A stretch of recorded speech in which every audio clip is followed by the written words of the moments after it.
Hey, good evening.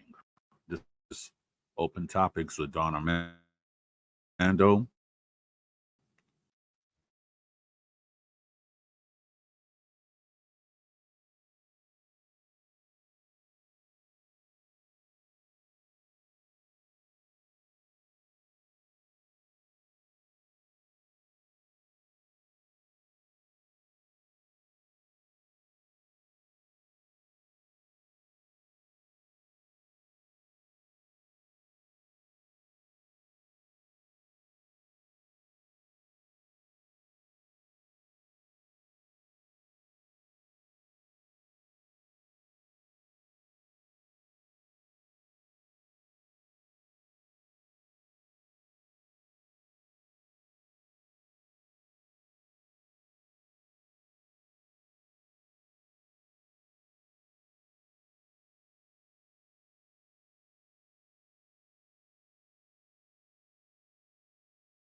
Mm.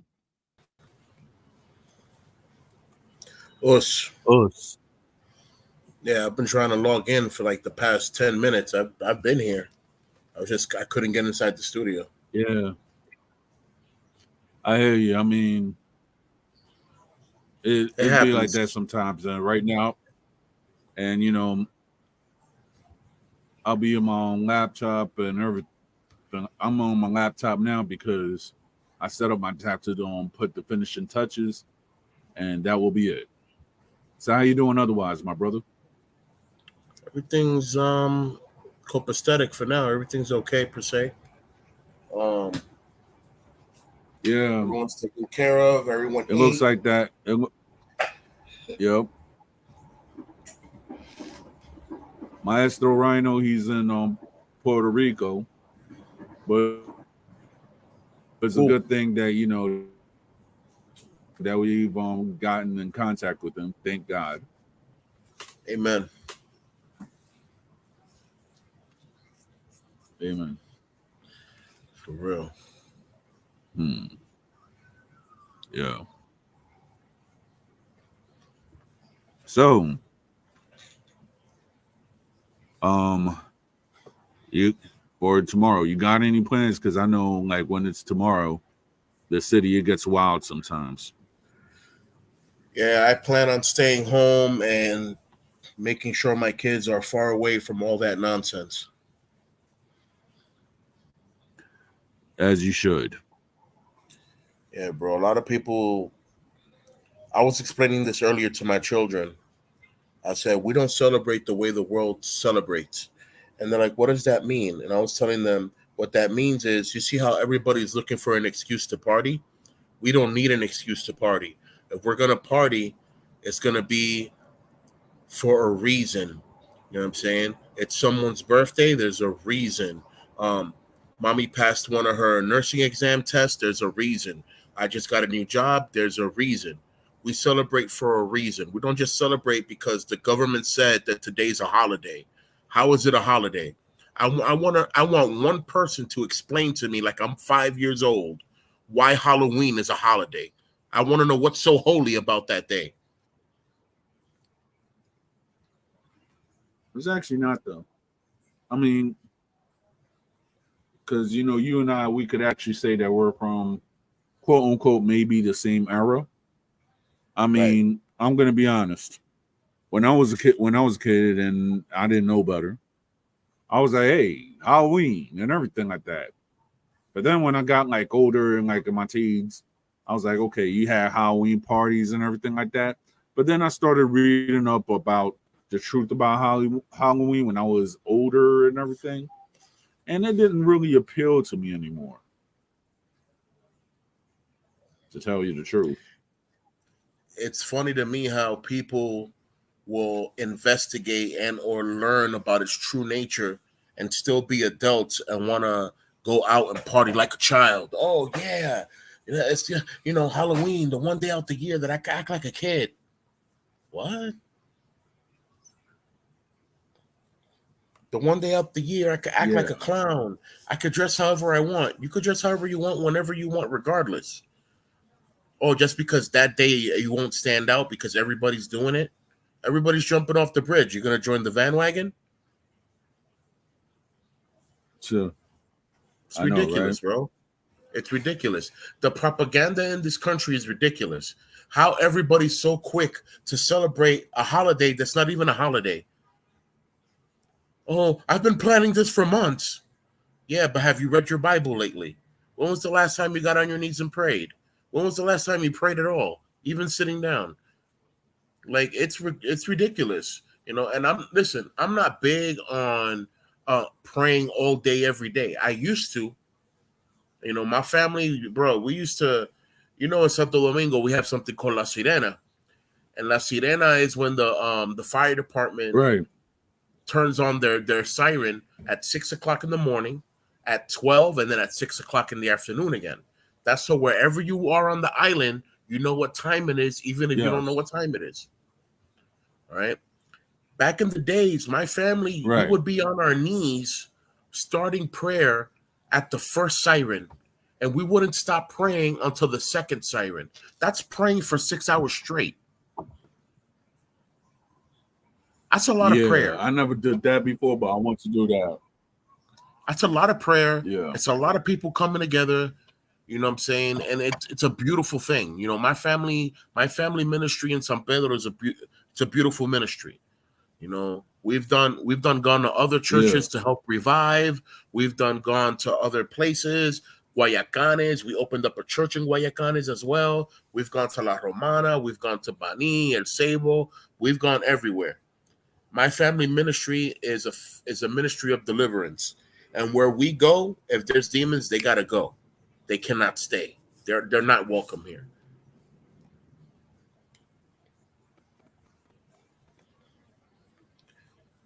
So yeah, Halloween about what?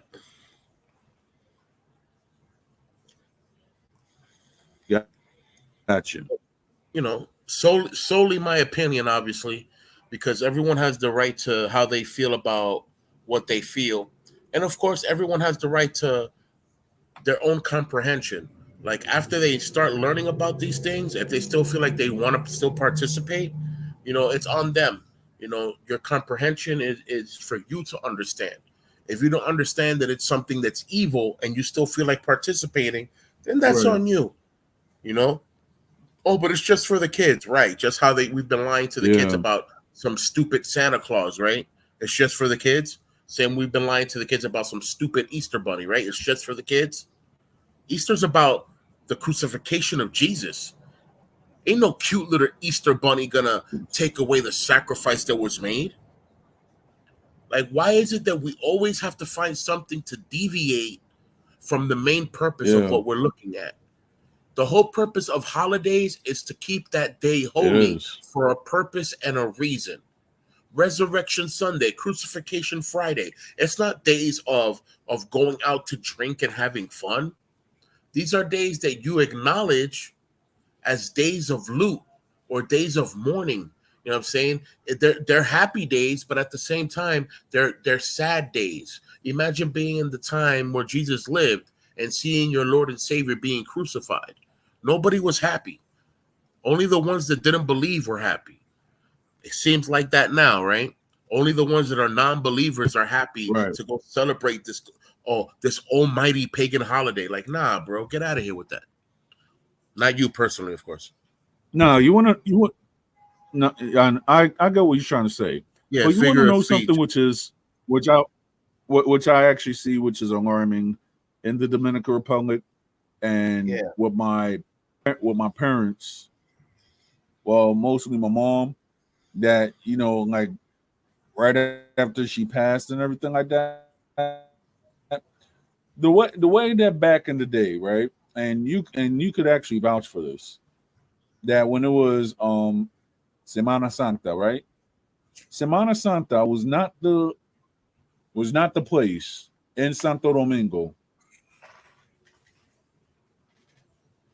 to go around like, okay, we're gonna have a big party in Punta Cana or Las Terrenas or something like that. You know what I'm trying to say? Yeah. And people, they actually prayed and they actually came together as a family. So my thing is that from there, where did we where did we go from families going to church to everybody having having this as a way to celebrate, uh how should I say, you know, just having a whole big old fiesta when it's like Good Friday. But they don't even say Good Friday no more. They're like, Semana Santa. I was like, what? I don't get that. It's Did I miss the? I'm like, so he said, did I miss the memo? Like, what's going on? I mean, we know because we know. yeah, Ignorance, because it was like, ignorance is bliss. All right. So a lot of people want to deem to right, remain ignorant only because they're getting something out of it. They're getting a little woo. You know what I'm saying? They're getting a little party. So, oh, let me act dumb, con tal de disfrutar esta fiesta. Let me act dumb so that I can enjoy this party. You know what I'm saying? Because everybody wants to have a reason to party and not be alone. I get it. I'm saying, and I get that most holidays, are government sponsored so that they can be off days so that people can enjoy with their family. But let's be honest, bro. People get days off from their job all the time and they don't necessarily go ahead and rush out to go spend it with their family. Say, oh no, it has to be a certain day, a specific day. At that day, we're gonna all come together because that day is that day. No, hombre, no. That day should be that day of your family. Make it a yeah, day. It shouldn't just be on a certain holiday. Oh, we're gonna all come together on Thanksgiving Thursday, right? But we're not gonna come together to give thanks on Tuesday because exactly. that's not the right day. That's yo. I don't want to start laughing, bro, because I can really get sarcastic with it. Yeah, I I I, mean, per- sure. I perceive dumb and I start laughing.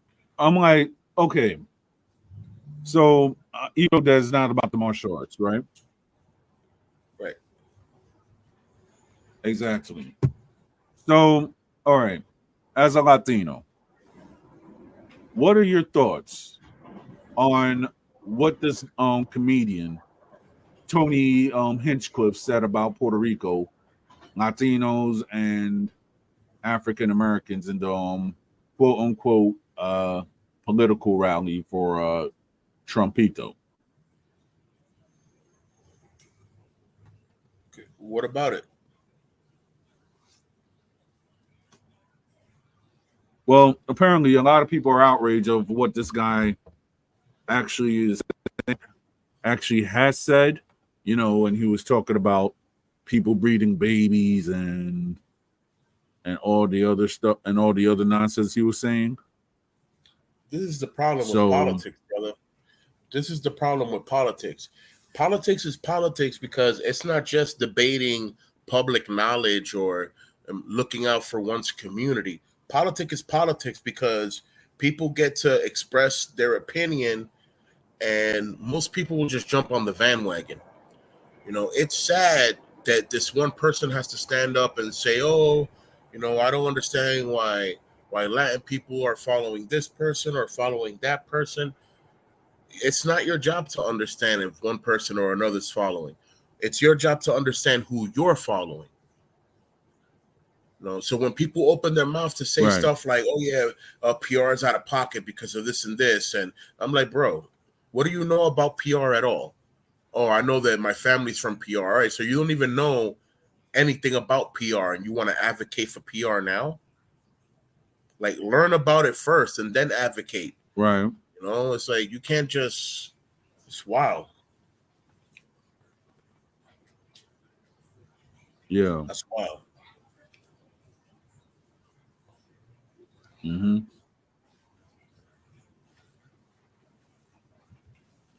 Yeah, man. So, oh man, And this it's like chair, I don't know. chair is uncomfortable.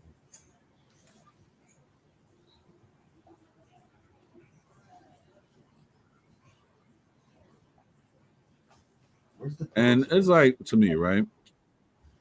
Okay. What happened?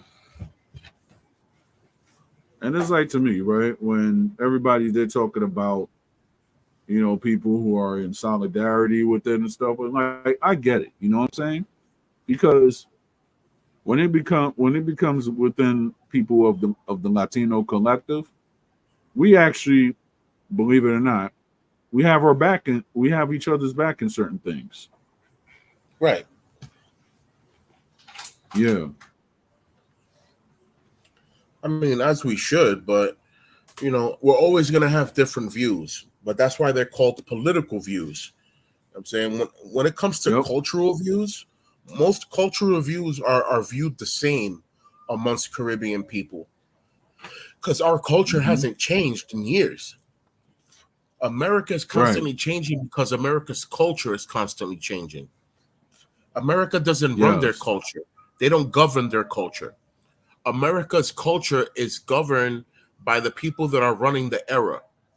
Whoever's running the show runs the culture because they're letting the rest of the people do what they want to do so that it can be what it is. I remember before the 90s there wasn't really brand name clothes that was sponsored and or owned by black businesses.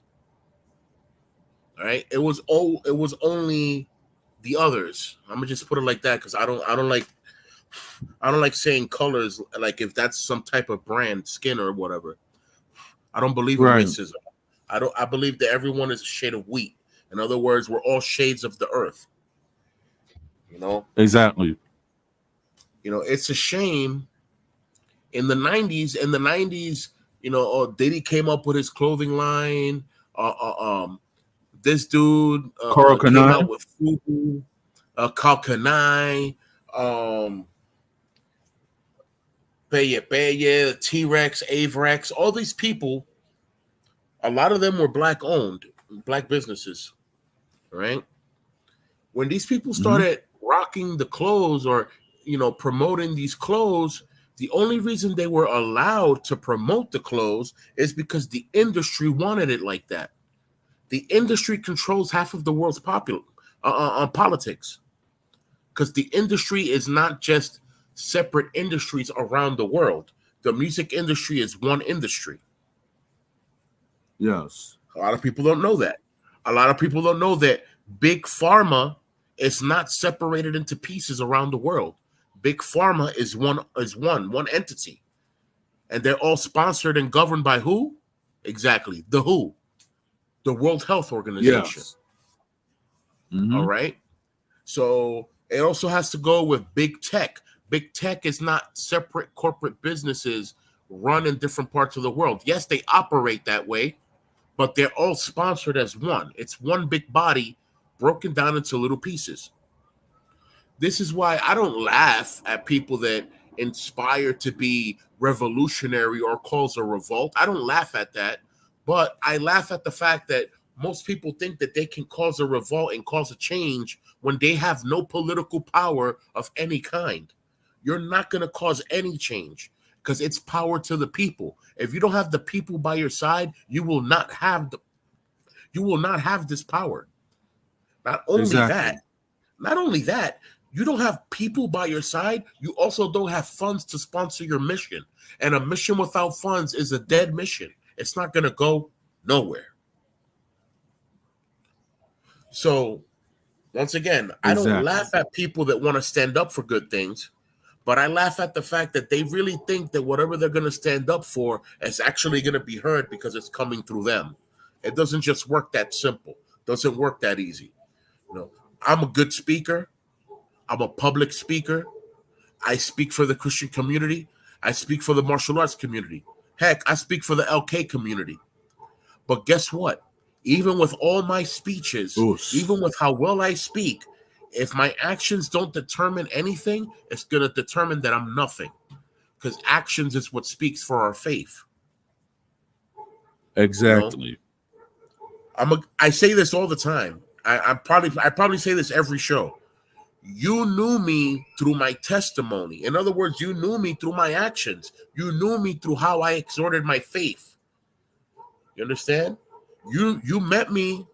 You met me in person a couple of years ago, as opposed to you knowing me years ago. You know, so it goes to show. Like, I know if I go to DR right now, I can run for some type of political power because I have political power amongst the people in my city. Either they know me because they knew my grandpa, who was a great man, or they know me because they knew my dad, or know my dad, who's still alive. He's a pastor now. He's a great man now. Before he was a violent man. And everybody knew him because he was violent. Now everybody knows him because he's a pastor. And he's a good pastor. Saying? And then you got people that know me because either they knew me from church, they knew me from school, or they knew me from the radio, or they knew me because of the LK community. But people are going to know me, see me, try to investigate, and understand that I have a good testimony. They're going to vote for me. That's how that works. That's political power. You got the mic, bro. Exactly. Yeah. I mean, me personally, I'm not gonna go around and say all this stuff because I have made a lot of mistakes in my life. But So have I, brother. one thing that I could actually say though is that I just try to live my life accordingly, and I just try to to live my life righteously. That's right. Because I when I was a teenager, I ain't gonna front. I was maybe the most unrighteous person ever. But thank goodness I had a whole bunch of friends, of some who are of your community. Right. They actually guided me right. You know what I'm saying? You have That's a certain people beautiful that thing. you had certain people that, but then certain people, and then you had certain people, that they actually embrace me as their own. Like what, as far as the quote unquote urban movement. You get what I'm trying to say? Right. Well, that's one thing I So love about San Pedro. San Pedro has an open heart when it comes to accepting people. There might be a little difference here and yes. there, but it's only gonna last a few minutes.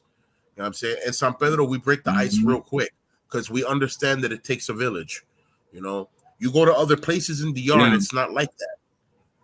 You Mm-mm. know, San I Pedro is just very different. that's why I be like, yo, I went to San Pedro and I was 16, right? So I was just walking with my cousin because my cousin knows English, right? So we're Yeah, just talking and all that other stuff, right?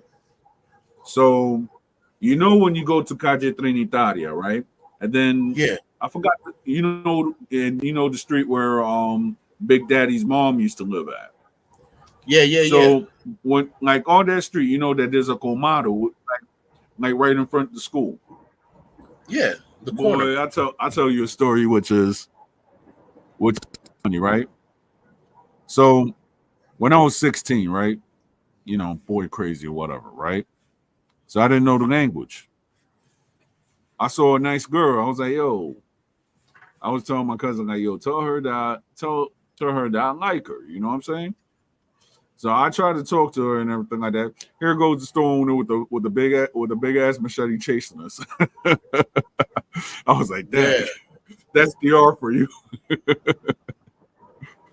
Yeah, yeah, those were the good times. yeah. I I was like, know. oh, okay. I know what you're talking about. You're talking about the girl that lived in El Colmado del Guaraguao. Well, the Guaraguao was like, where all the cars was at. Now I'm talking about before the Guaraguao, right in front of the school. The top corner. Yeah. Yeah, the top corner And before it like, breaks down into like 7 different blocks. The top corner, which is the same corner that if you were to go straight, it'll take you to the Zona Franca, to Jumbo. right, So that's if you go right. If you go left, it'll take you to Big Daddy Yo's house right. So and to the okay, Escuela so Puerto Rico. Yeah. yeah, that's what I was saying. Like in front of the Escuela Puerto Rico, remember that there was a colmado right there. Well, it's still there. Yeah, yeah, And yeah, then yeah, yeah, when yeah, you yeah. go All right, further, so that's there'll the be the other Madu corner. Church. Yeah, yeah, Yeah, that's the other corner. That's the corner that's closer to Big Daddy Yo's house. exactly.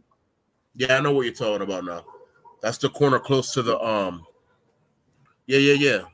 Everything is in that corner basically. Está la escuela Puerto Yep. Rico, cruzar la calle El Colmado, así te cruza para la otra calle, está el liceo. Mm-hmm. Yeah, yeah, yeah. Yep. Yeah, Compucentro's a block away from there, bro. And So that's everything's around there. Everything's in the area. yeah, I remember some good times up in Kumpu Centro. It was it was like the chill spot. Yeah, Compucentro became a chill spot for real. You know what I'm saying? It's Yep. like Carlito de Leon, the De Leon family, shout out to them. You know, Yep. one of the millonario families from San Pedro, La Clínica de Leon and those people. Carlito de Yep. Leon was mad cool with me, and I appreciate him 100%. You know, God bless him a lot. Carlito de Leon, Right. at one point, he canceled the security service that he had, and he had the police department providing security for the building, for the Compucentro building. When he did Yeah. that, Compucentro became the most chill spot ever because there was never going to be a problem there. You know, and there Yep. used to be a Solal across the street, and that's where we used to watch our movies at. Like they would put the pantalla Mm-hmm. gigante, and we would watch movies there. We saw a couple of different things there. Yep. Yeah, Compu Centro was fire, bro. For my time, I don't Yes, know it what's going was. on now. I mean, when I was out there up in San Pedro, all I could tell you that San Pedro is busy and everything like that. But I didn't get when I was out there. I didn't see my old friend. I don't know I don't know where he's at. I hope he's okay. But when I went to the pocket, I just chilled there, drank my coconut water, and I just Yep. walked and chilled and I just walked and chilled like in the park and Zaguluma and every place like that, and walked around Iberia also. Iberia, yeah. I remember Iberia when it used to be small, and then it started getting Thank bigger you, and bigger thank and you. bigger I remember. and bigger. Mm-hmm. Oh my Mm-hmm. god. I remember when Yes, Saglul was just one store, and then they opened up another and store, I was and then like, another store, yep. and then another store. I'm like, yo, what are they doing? It's even to the point that they even opened one up in Consuelo. I Yo, was like, I'm wow. telling you. My dad knew the people from Saglul. Like he would walk up in there and he could dead ask for credit. I'm like, you can't ask for credit at a supermarket. He's like, watch me. I'm like, oh, okay. Okay. Wow. Mm. Yeah, man. Yo, Miscelánea mm. Regina's right around the corner, right there, Barrio Mexico. Yep. You Yep. know, that was the place to go for all things party. You need a cake, you need streamers, you need balloons, you need this, you need that, you need posters. Everything was right there, Miscelánea Regina. Yep. Yep, yep. Mm-hmm. So, all right. I'm gonna try to see if I could put some martial arts clip. Just bear with me. All right. All right.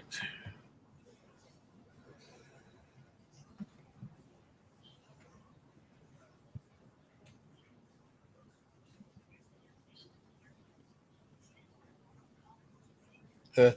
Someone hit me up on Instagram and just said, "Hey, what are your plans for tomorrow?" I'm staying home. I said, "As you should, as you should. Please stay home. Stay home. Stay safe, please. Thank you." Yep.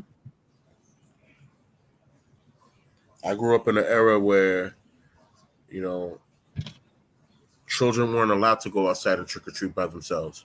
They had Yep. to have uh, an adult or a chaperone, or the school was sponsoring it, or something. There was always adult supervision. Everyone trick or treated as a group safely. You can't send kids out individually by themselves to go trick or treating. They might not come back.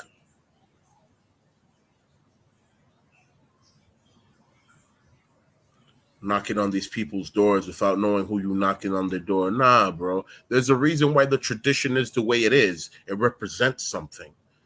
It means you're opening the door to the mysterious. You know what I'm saying? People that's participating in this on both ends, they're Yeah. opening the door to the mysterious. You know what I'm saying? They're Exactly. opening the door to Pandora's box. They don't know what they're opening up their door to. They could be opening up their door to a bullet.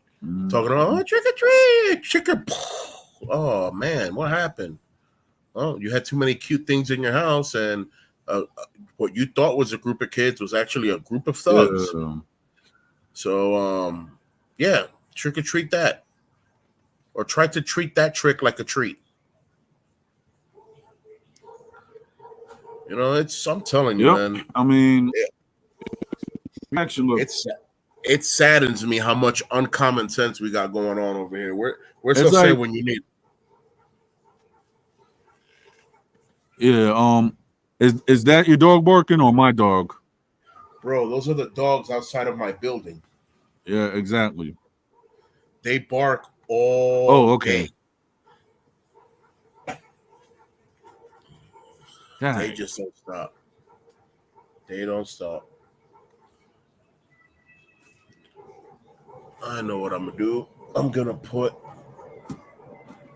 Yeah. push.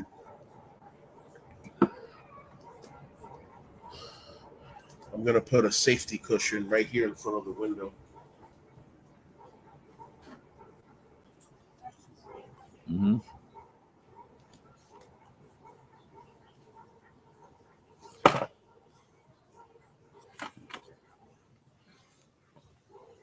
You should hear it less now. Yeah. Because I actually thought it was I thought it was my dog. I'm like, hold up, my dog doesn't There you go. you know doesn't partake in that stuff. He So said, "My dog don't be barking like crazy." I have a husky, all and right. as much as she talks, when I tell her to be quiet, she's mostly quiet. Yeah. When she's chilling out here, she's mostly quiet. It's very rare for my husky to be barking. She only Yeah. barks when she sees her mom come home. You know what I'm saying? That's when she jumps and starts barking, acting crazy. Right. Mommy's home. We're like, oh Lord, Rogue, be quiet. All right. But Rogue doesn't be barking like that either. Like Rogue could be sitting right here next to me, and you'll never know she's sitting here because she's just that quiet. Hmm.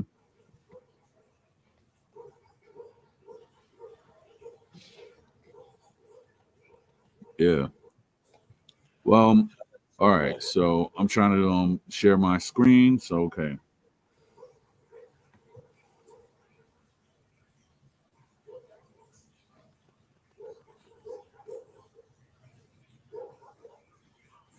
Hmm.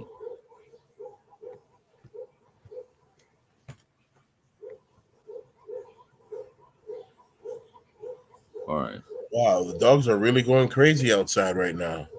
All right. So yeah. So I'm just gonna say this. This is fair use. Fair use. Fair use. All right. Fair use. Let's see. There you go. Is that better?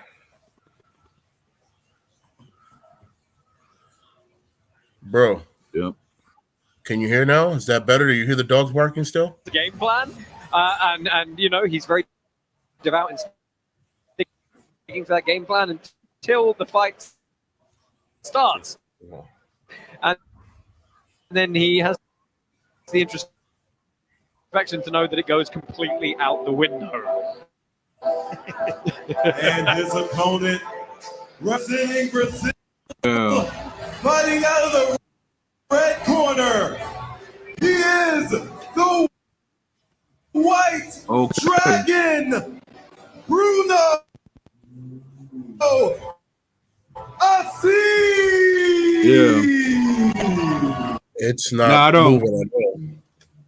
I don't even hear. Another dragon. It looks like a screenshot.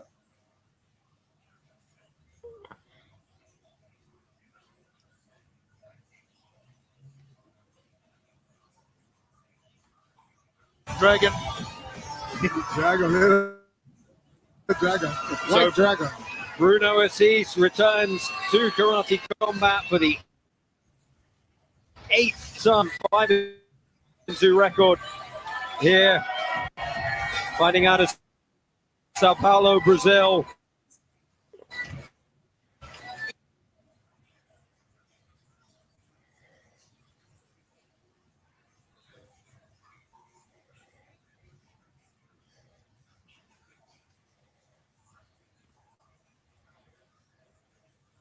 Okay. Okay.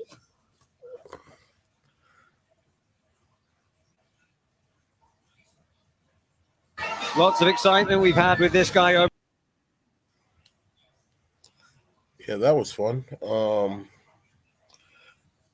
Back to our regularly scheduled program. It would seem that his whole laptop must have crashed. That happens every now and again when it comes to trying to combine multi-programs into one. Not every program and or application can work in unison with other applications and stuff like that. So as you can see, that kind of nudged in a bad way, really laggy. Anyway, guys, let us remember very important self-awareness, being vigilant, staying woke, making sure that your surroundings are always safe. Yeah, things can happen here and there. Yeah, there are variables, there are situations that could happen. But amongst other things, we have the practice and the training. Never stop practicing, never stop training. The more you practice, the more you train, the more your body is conditioned to deal with situations when the situations occur. It's not when the situation occurs that you want to turn around and implement a technique that you just saw on TV or a technique you just saw online. That's not how martial arts works. You have to practice these techniques, implement the strategy. Yes. You know what I'm saying? Use it, and that's how you master it. And then when something happens and you need to use it, the body does it automatically. You don't have to strain yourself into, how am I going to pull this move off? If you don't know how to pull the move off, maybe you shouldn't use that move. Next. Exactly. Welcome back, bro. Thank you. I mean, like, that was technical difficulty, so I was actually trying to show. I figured the whole laptop shut down. That lag was crazy. Yeah, it was. So that lag was on a multi-continental level. Let's see.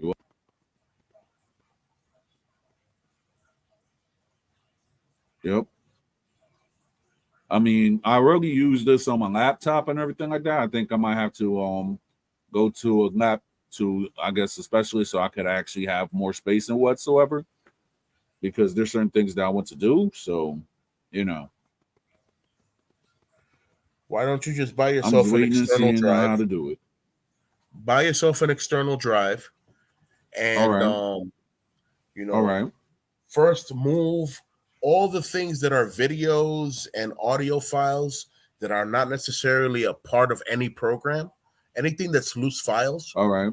Move all your loose Mm-hmm. files into your Phantom drive. Right after you All do right. that, then you're going to go into your Windows settings, and you're going to tell Windows, you're going to go to the storage part, and you're going to tell Windows Storage that you want your Okay. storage based off of your Phantom drive. Because most Phantom drives have more All right. gigabytes than any laptop, period. So when you base it off of that, not only is it going to, any temporary files or anything you start downloading, not only is it going to run it through the hard drive, but any extra space in the hard drive also starts working as RAM. So now your computer is running faster as well. Oh wow, I did not know that. Yeah, there's parts in the Because settings I where actually you can thought tell that the computer. when I I used to do this with the desktops. was talking to a laptop expert, right? There was like, oh, you need to, yeah. I was like, oh, okay.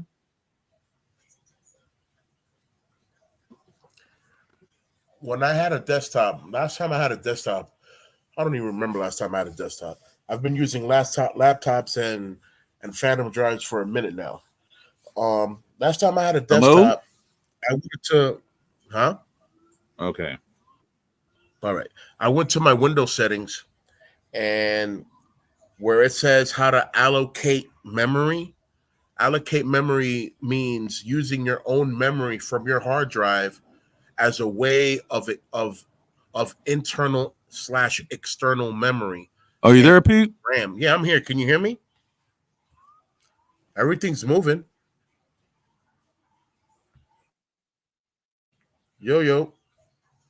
Yeah, I guess I'm lagging on my side. So Everything's yeah. moving on my end. Oh, that's good. Yep. Mm-hmm. Yeah, man. So in the settings where you allocate memory, so that's exactly what it's called, allocate. When you do that, you can tell the computer how much memory to take from your hard drive to use as RAM. You know what I'm saying? To use as internal, external memory. So you do the same thing with your Phantom drive. You know what I'm saying? It's All in right. the options. You can add it, and then if you have a big Phantom drive, let's say we're talking about 2 terabytes, 10 terabytes, you have that much memory, and you're not going to be using all that memory in one shot. Use half of that as RAM. Your computer's going to be running so fast, you're going to be like, yes. Cool.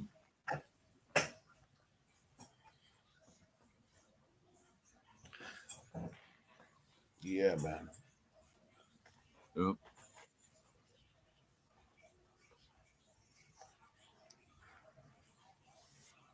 That's why I haven't been desktoping for a while. I've been on my laptop and using Phantom drives for like the past maybe 10 years. Oh wow. Yeah, Yeah, man. we yeah, we Desktops get heavy and space and all that, and next thing you know, you don't have nowhere to put it at. With a laptop, it's just a laptop and the Phantom drive. You can literally carry it exactly. everywhere. Yep. And I'm walking around with my whole studio. I make my beats off this thing, and my beats are the quality of me stepping into Sony Studios and making a beat. Nice. So I appreciate the engineers behind the FL Studio community. Shout out to Mm-hmm. them. The FL Studio people really engineered a program that allows you to spit your heart and soul as far as music into this program, and it organizes everything so that it could be well put, well done, well mixed, well made. Period. Mm-hmm. That's the story. Hmm.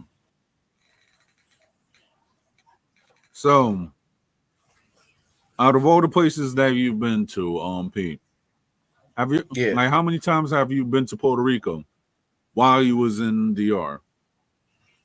Once, Hmm. Was it like for a promotional while gig being or in just DR, only once. okay? Did you take the well? Okay, did you take the ferry or just the plane? Yes.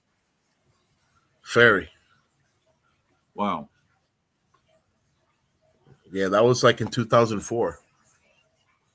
Yeah, because I know that they got the ferry that goes to San Juan to the capital, but I'm like, I would like to try it one of these days. Yeah, So they made it a real thing now that it's like a big thing. Before, they were scared that people were just gonna, jump ship because huh, yeah, that's what the story used to be, man. I used to hear about people, taking jolas from DR to PR to go make their life over there, and a lot of people wouldn't make it. A lot of people would end up getting eaten by sharks or drowning, or it's sick, man. yeah, yeah. I've heard the stories. A lot of people get caught and deported immediately. So it's like, damn, you just wasted all Yep. that money for nothing. Huh. But then you got the ingenious ways of how people be making boats too. I'm like, really? Okay. The problem is people be making boats and not knowing what type of resistance it's going to have when the water gets rough and choppy, and then they have too many people on the boat, and there goes the resistance of the hull. Boom, broken. Boom. Hmm. You know what I've Oh always wanted? What I've always wanted to know yeah, before Columbus ever came to the New World, right? I wonder how the Tainos, right? How they traveled from what is now um Puerto Rico, Borinquen, um Quisqueya, and Cuba. How they did all that by boat? Because I'm just saying, certain people have said the hurricane is a thing that came after when the Europeans arrived with slaves. I was like, it always fascinates me. You know what I'm saying? On how ingenious those tribes actually made their boats and everything like that, and they actually survived before the Europeans came.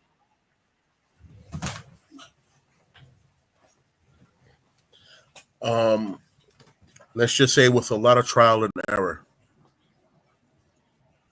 Yeah, That's the only answer I can really give you right now. With a lot of trial and error, you know, um, boats had to be not just made a certain way, but reinforced on the inside right. a certain way to withstand the choppy waters in the middle.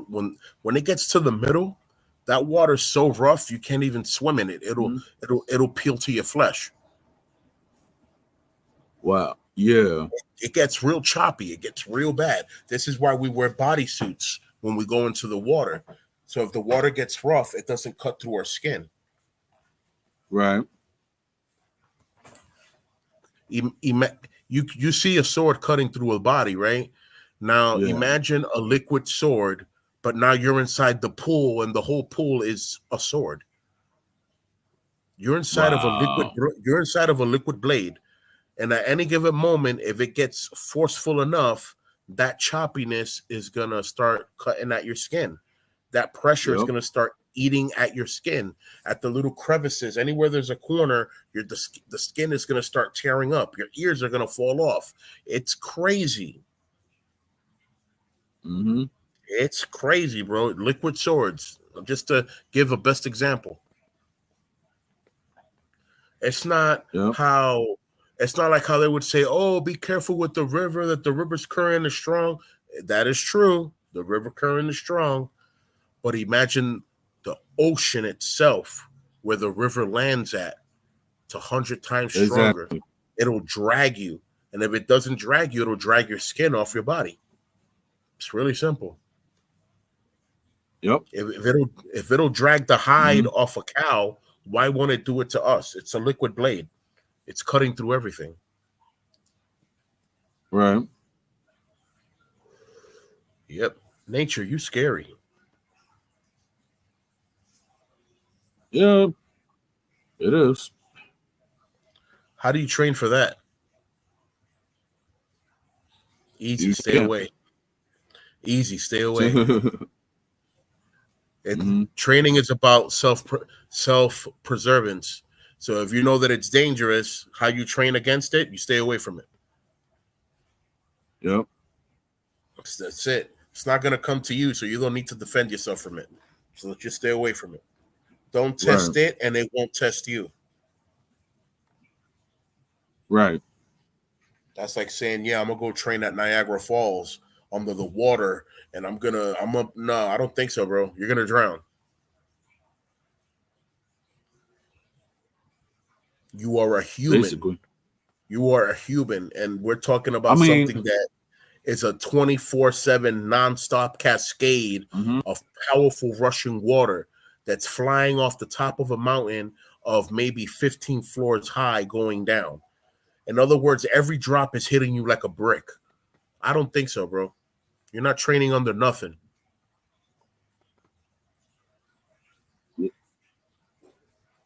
This is a serious waterfall. We're Yeah, not and talking talking about, about that, right? yeah.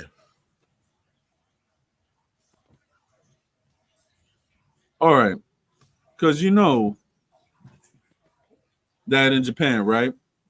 That there's a festival that there's certain people that do what they do every year, right? And I don't know if it's I don't know if it's like a religious thing or whatsoever, but I have seen that people they'll go under cold water, like it's a waterfall stuff like that, and they just let the water pour on them. So I'm like, okay, Yo, yo. I'm gonna see when it's cold water. Yep. All right. Well, I have trained under waterfalls, and it's under waterfalls that are no taller than a floor or too high. The water falls on you, and it's like the pressure of a massage. You know, um, Right. that's that's why I was giving an example like Niagara Falls. Like you're not saying that you're going to train in Niagara Falls. You're going to drown. You know, that's it. Right. It's a big waterfall. It's a big wonder. I'm saying it's not a small waterfall. You can train under a small waterfall. You know what I'm saying? But you're gonna say that you're gonna train at a Mm-hmm. waterfall that is four floors high and the water's falling down on you. That could knock the head up right off your body. That could break that little bone between your head going to your back, and you could stop walking for the rest of your life. Yep. So it's serious, you know. This is why when it comes to training, we always say to try to train Mm-hmm. under supervision, because wherever you're going to train, somebody most likely has been there and they were forewarned or foretold about what can go bad in that area. You always want to be safe no matter what type of training you're doing.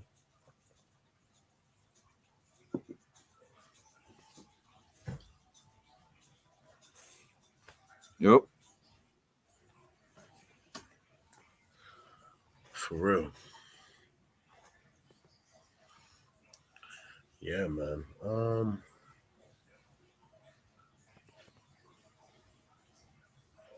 A lot of situations going along with the political movement in America. A lot of scandals and stuff being, shaking off the Uncovered. trees, uncovered. But every time stuff like this happens, it just goes to show me,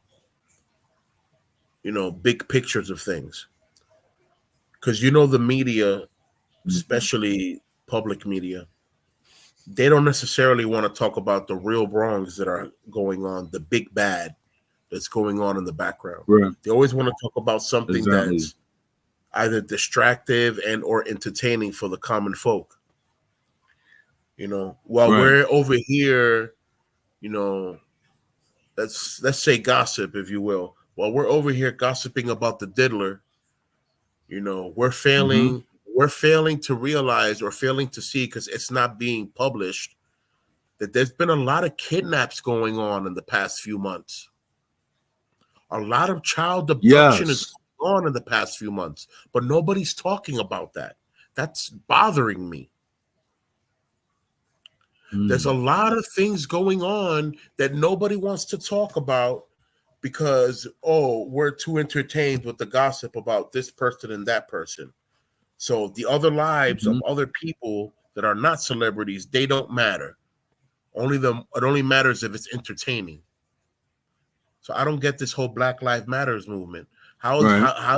How do we matter if we are being unseen and unheard, and there are things happening to us, and no one cares? How does it matter? Well, Prove to me. all right. All right. I'm gonna go around and tell you something about the Black Lives Matter. And a lot of people, I don't care if people get angry with me or whatsoever. Let's call it for what it is. It was a scam.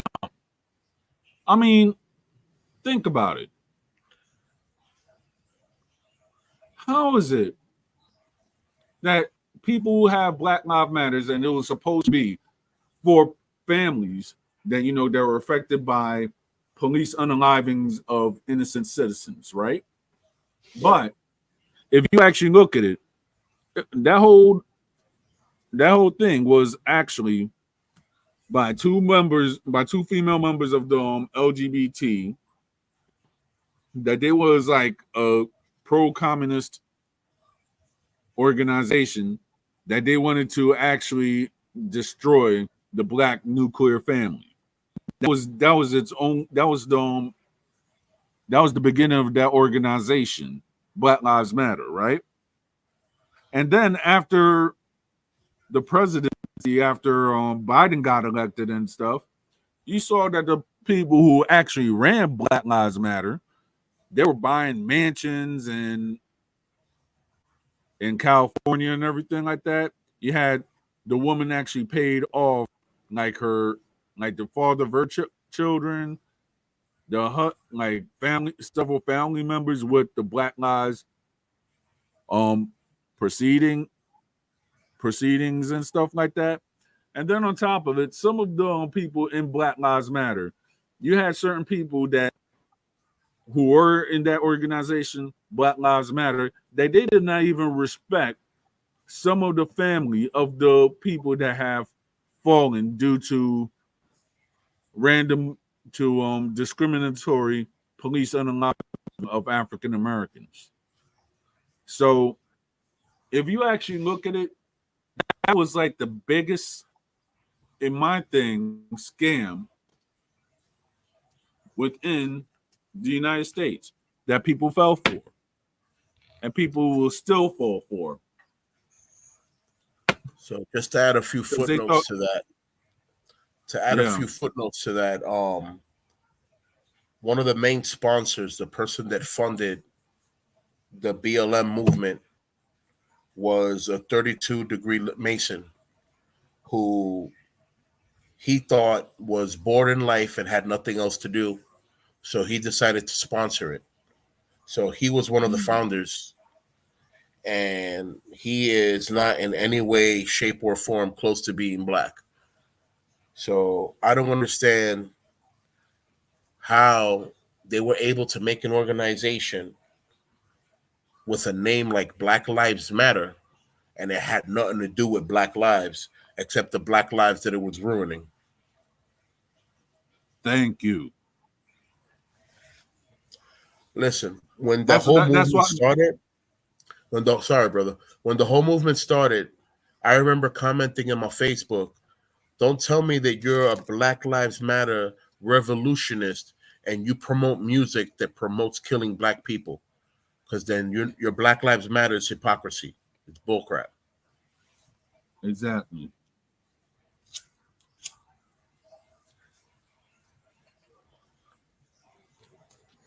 And people have said this, but as people, they do not want to listen. Nah, people didn't like it. On my Facebook, I got a lot of negative comments on that. They're like, oh, you can't tell me what music I can listen to or cannot listen to.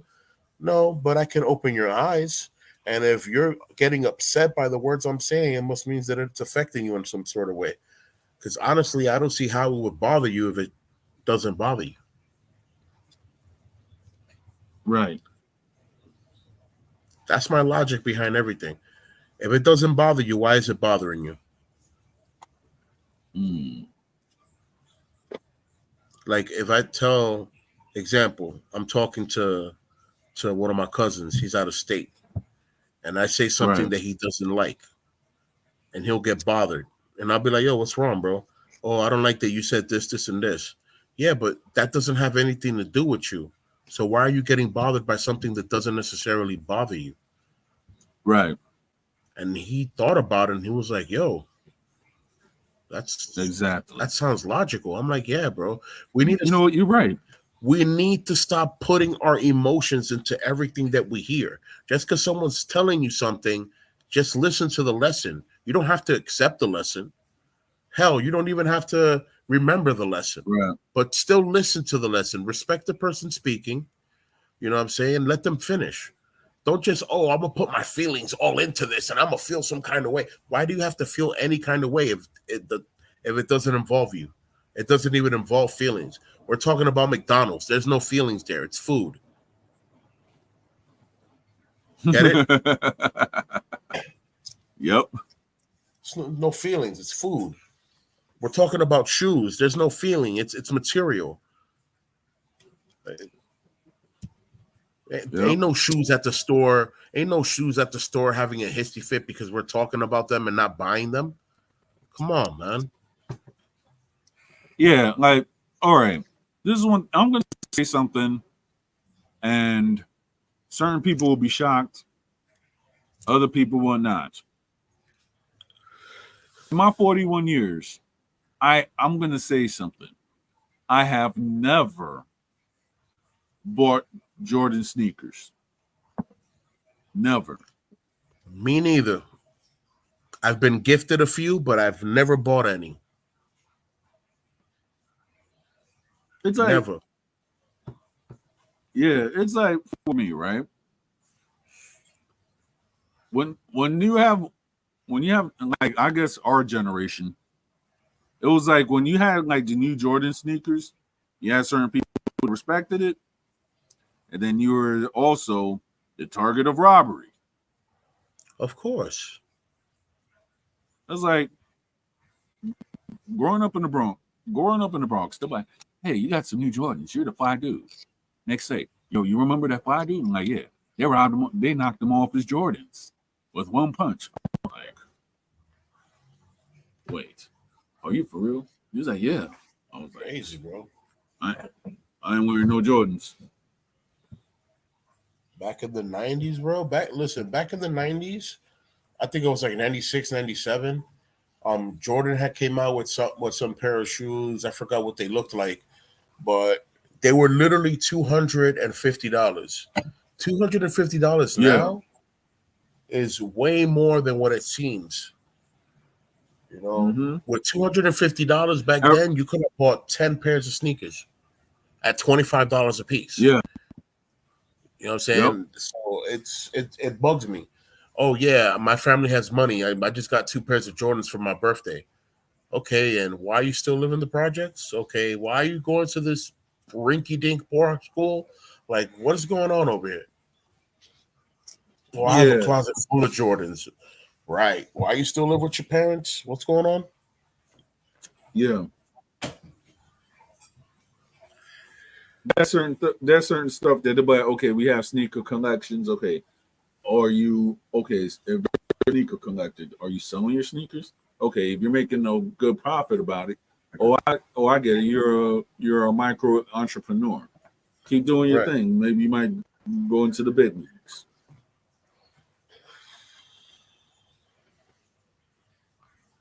Wow, man. Yeah.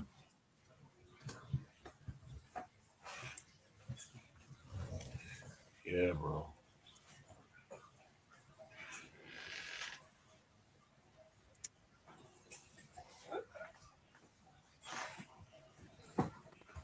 So, yeah. All right. As in, like, have like, do you or your kids, whenever you have free time, do you think like, okay, I'm gonna go with my kids to like a martial arts workshops and stuff because they have a lot of workshops around the world. Okay. Yeah, because that there's I personally haven't, but technically, all wherever right. I start training at, it's almost like setting up shop for a workshop. Because whenever I go, it doesn't matter which park I end up in. When I take my kids to the park, I bring my sticks with me. I bring my chess, and I get inspired. You know what I'm saying? I start playing chess. I start in between plays. I do things. They're jumping jacks, push-ups, and surround the kids, round them up.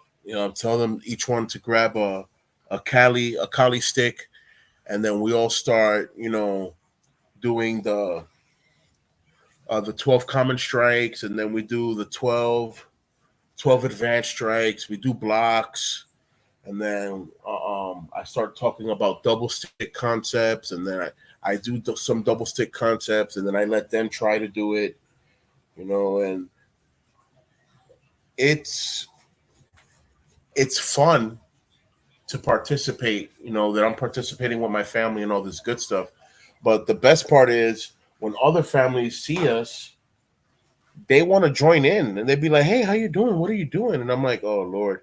So wherever I go, it's like a workshop because all of a sudden people want to come and join and they want to participate. And I'm like, "Oh, okay." And I'm like, I really need to open up a dojo because once I open up a dojo, they'll have a place that they could actually go to call their home of study. But I guess that's the difference between me being a walking dojo that I walk around and people see and want to participate as opposed to just being behind four walls and nobody sees, so therefore they don't want to participate. Well, you and I, we could actually talk behind the scenes about that.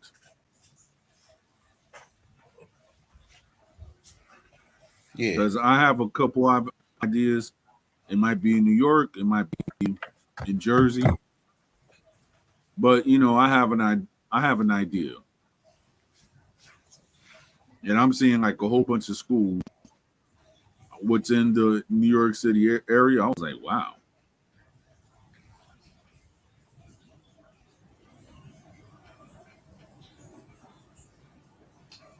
That sounds like a good prophecy.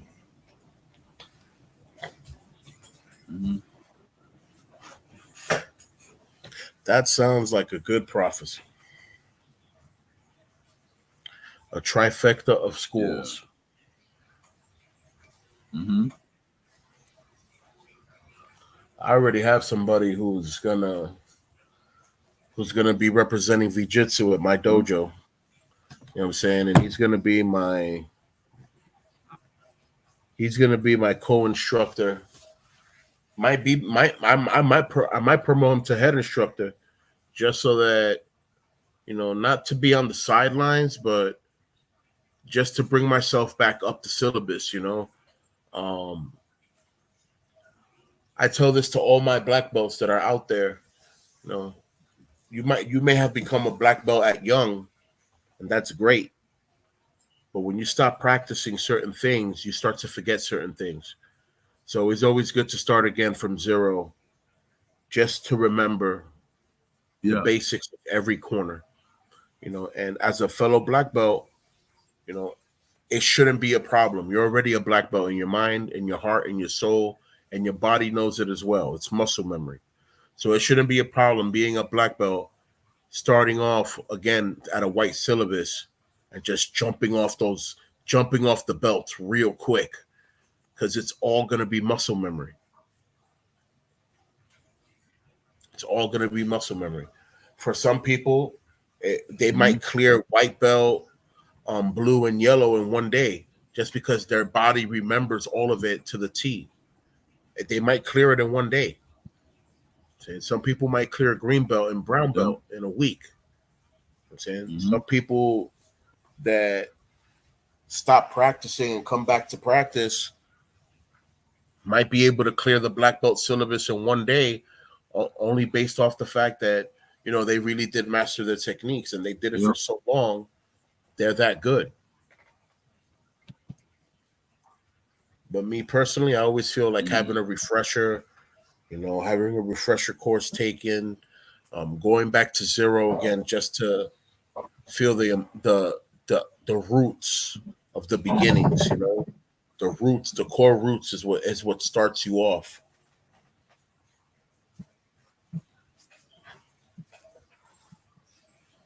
Yep. Yeah, man. About to be 9:30. Wake up the wife to go do her nursing.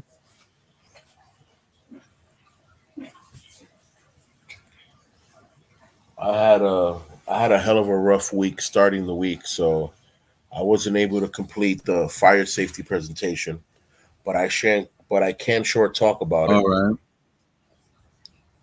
Okay. For real. Fire safety really goes hand in hand with everything else safety that has to do with the house. Firearm safety, water safety, electricity safety. There's a lot of safeties in the house that people don't know about, that they should be practicing to make sure that not only they're safe, but every other member in the family that lives in the house is safe. And those that are coming to the house as guests are safe as well. Yep.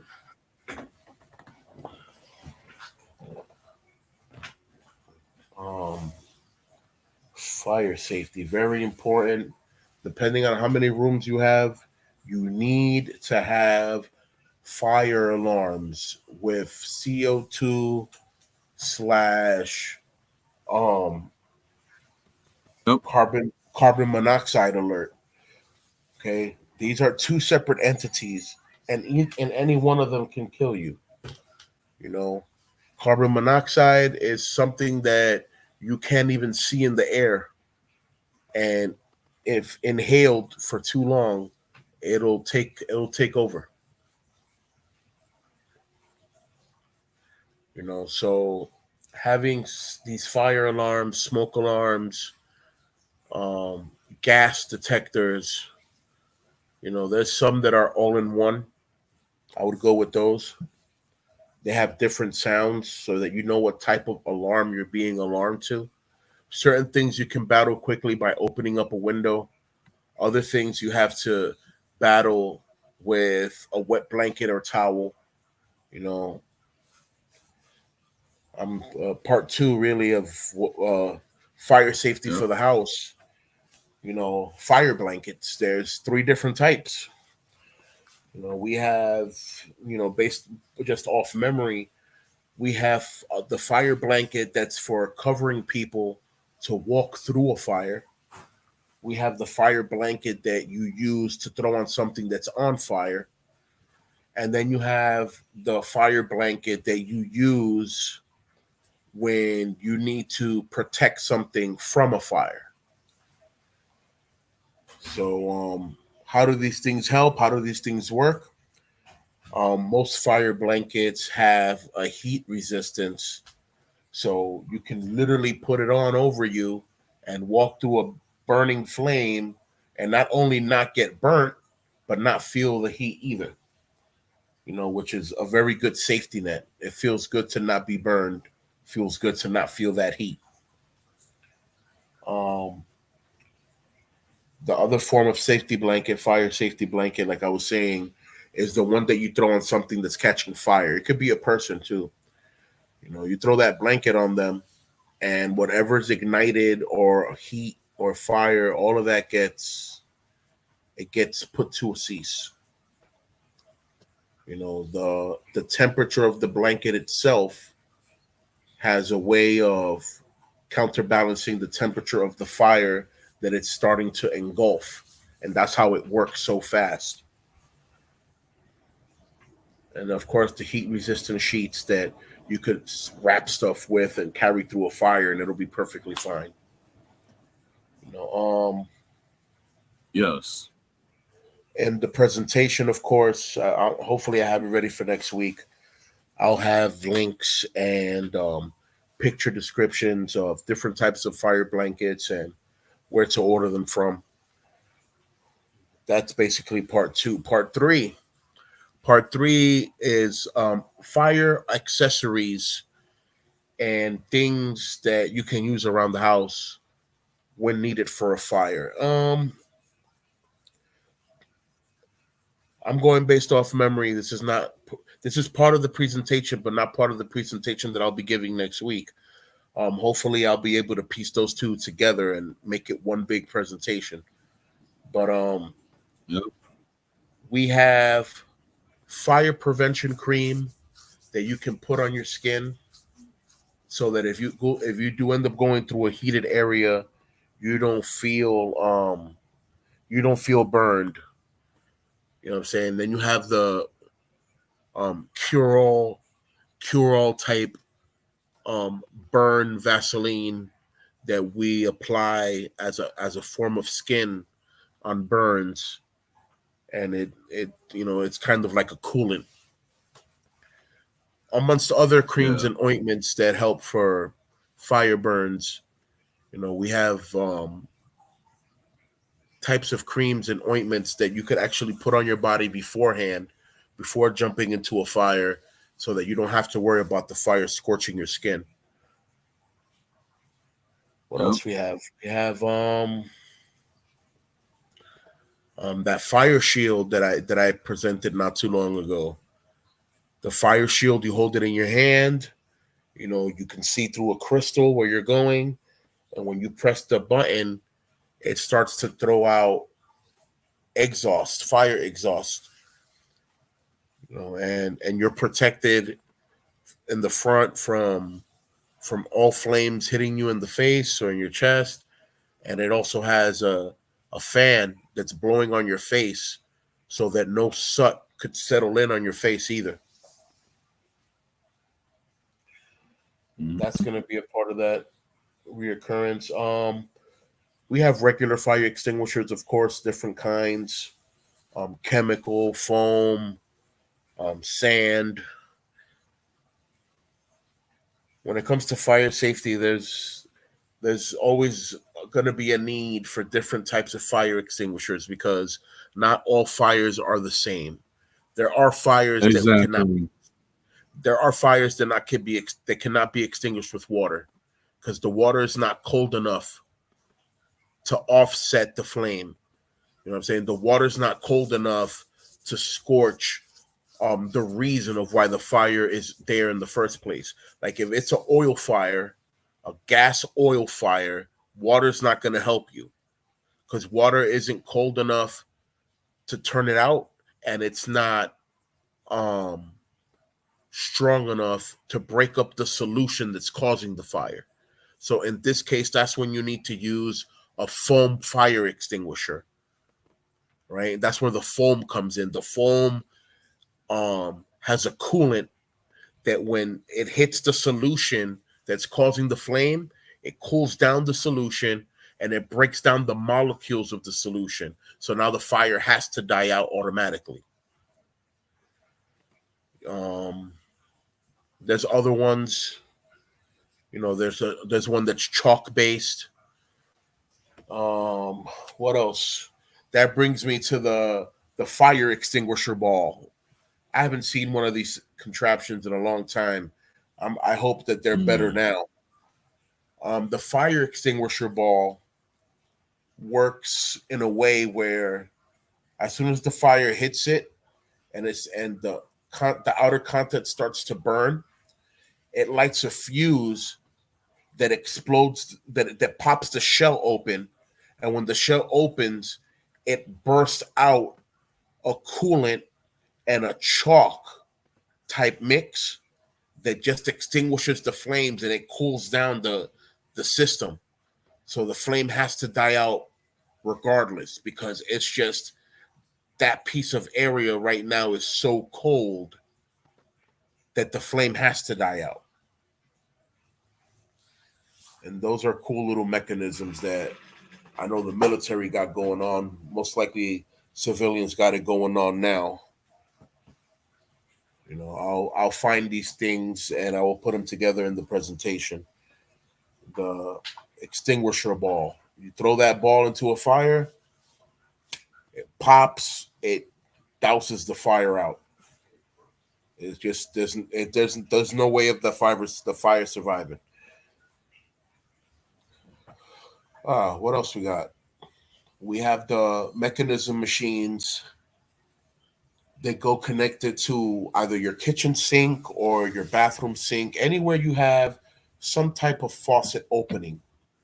It has 3 different type of universal valves so that it can connect to your kitchen sink, your bathroom sink, or the regular universal faucet.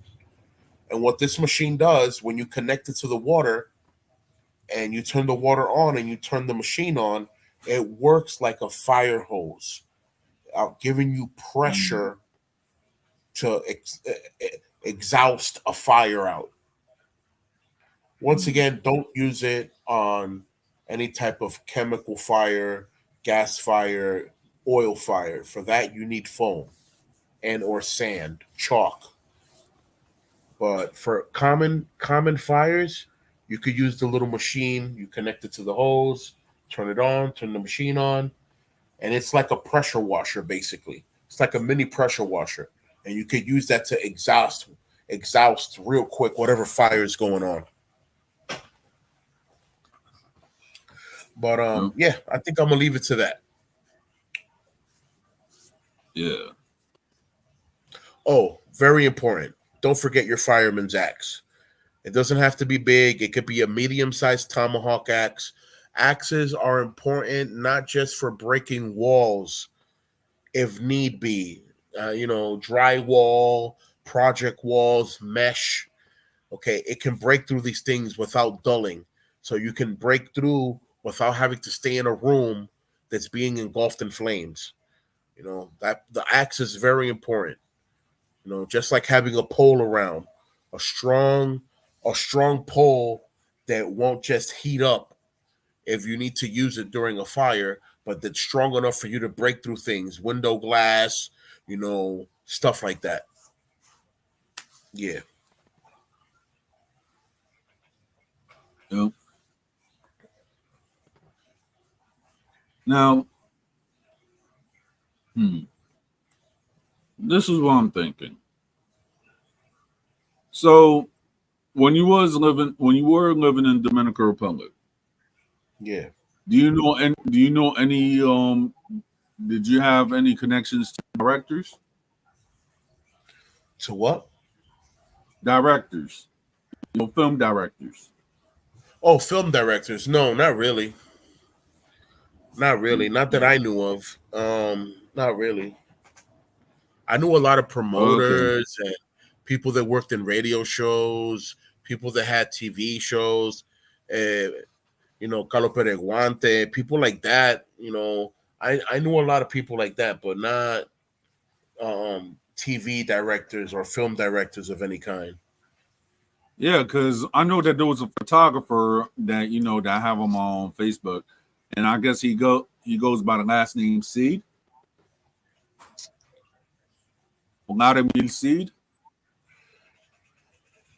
I'm not sure.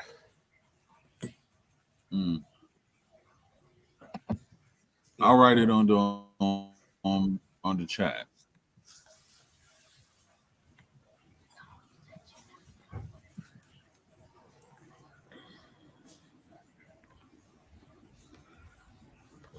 Right.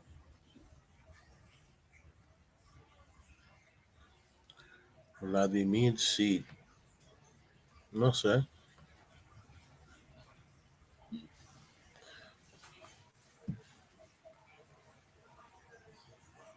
Yeah.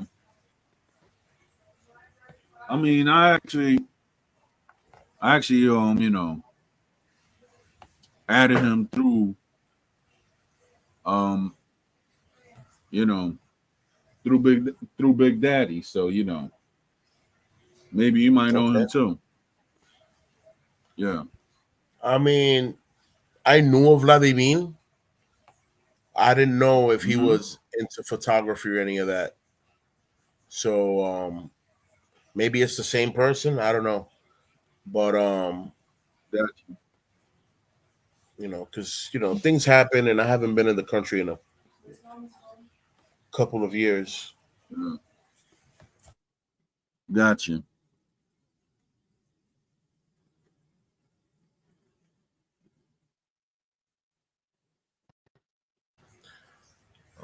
I remember photographers and stuff like that was Foto Video Mejia. I remember Mejia. I know him. I know Foto Video Mojica. I know him too. I remember the Canadian people that used to own the Fuji photos in La Independencia.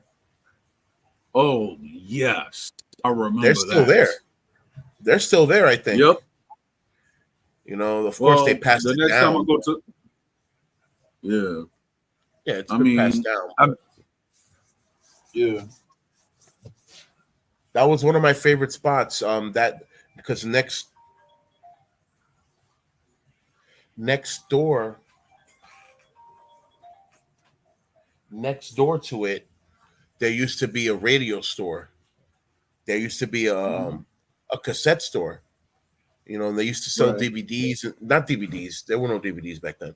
They used to sell CDs, VHS tapes, and regular tapes of hip hop stuff and all types of stuff. And I'd be like, oh, why you guys have this here? Like, oh, we're Canadian, and we acknowledge all types of music, and we have all types of music here. And I'm like, oh, that's cool.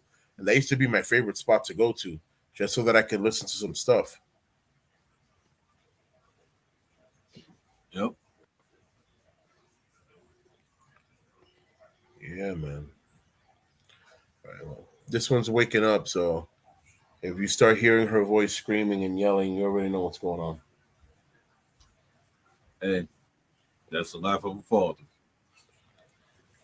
When she wakes up in a bad mood. It's like, it's like waking up Godzilla. Godzuki. Yeah. The only way she wakes up in a good mood is if she wakes up herself. Oh, okay. Yeah, if she wakes up herself, like if she wakes up all by herself, she's fine.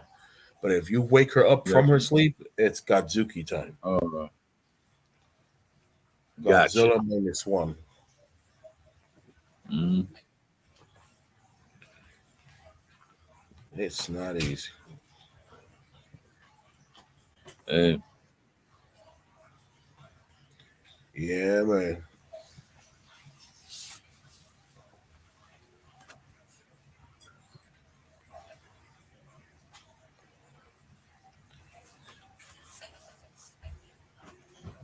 Yo, shout out to Scully Tom from Trinidad, because he always been a supporter ever since he's actually been on my channel. So, Shout out Skeleton. I'm just waiting for. Yep. I'm just waiting for Friday for my Historias Urbanas. Yeah. You could actually tell this to come through. Well, the artist that you're working with. And I'm gonna try to see if I could reach out to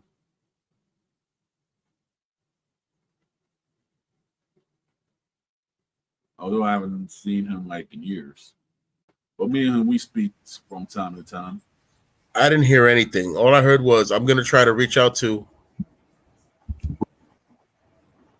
and that's all I heard. Yeah, Ray Chester. Yeah. Oh, I'm gonna Chester. try to Yeah, reach out. Yeah.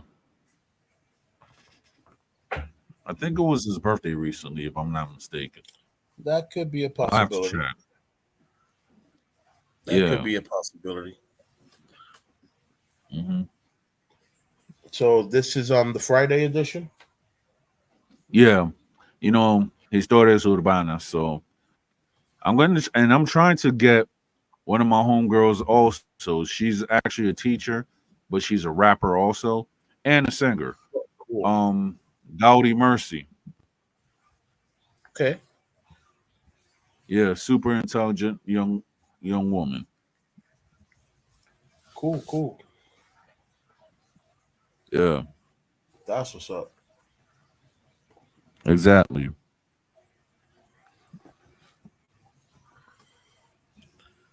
Yeah, bro. So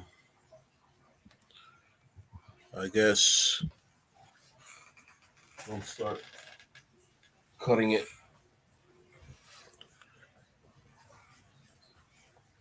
Unless you got anything else, unless you really got anything else you want to talk about right now,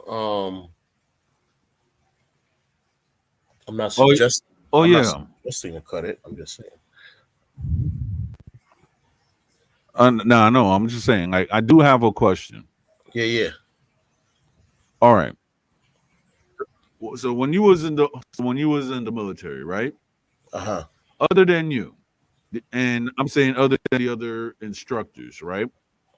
Did you meet any fellow martial artists that that they had prior martial arts knowledge before entering the Yes. military? Yes. You'll be surprised to know that almost 60% of Marines know martial arts before coming a Marine. Almost 60%. Yeah. And I'll tell you a story. When I went up and I first lived in Jersey City, right? I was working like in a warehouse, right? So I went and I came across a man who was in the Marines, and he was telling me about when he went to China as a kid, because that's how much of a martial art that he knew. And there was a Chinese letter by the name of that was Gao. So he was saying that with him, he was actually he actually had to use the martial arts to defend himself, like in various before he was in the military, and then after he was in the military.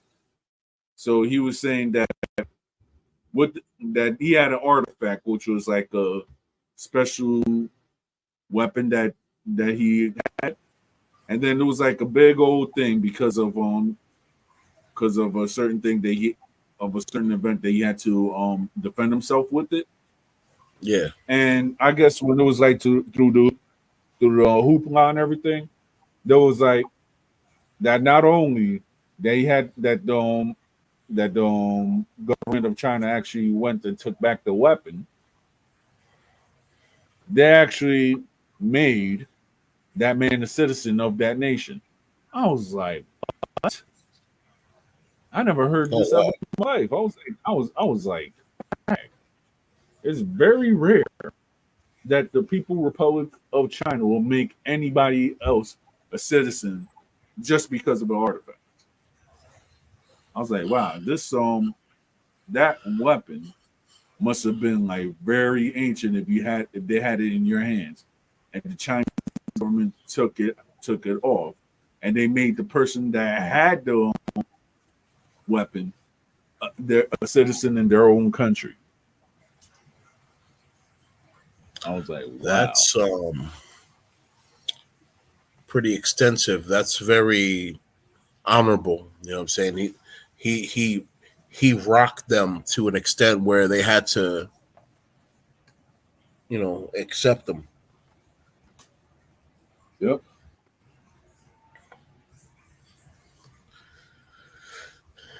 I wanna. I'm curious. I want to know what the artifact was. Well, it was a sword, It's a but I special guess kind of sword. it must have been. I don't know because it's like okay. I didn't really get into details with it, but in my thing, if it's a sword that must have been that old, and it might have been used in the martial arts, and the Chinese government actually bestowed that guy as their own citizen. I guess that sword historically must have been something. I don't know if that sword would have been maybe it might have predate the Manchus or it might predate the Ming Dynasty. I mean, or better yet, it might have been the sword that was used during the warlord times. Oh wow! So we're talking about Yeah, a old ancient 1600 sword, or even more. exactly. That's wild. Yeah,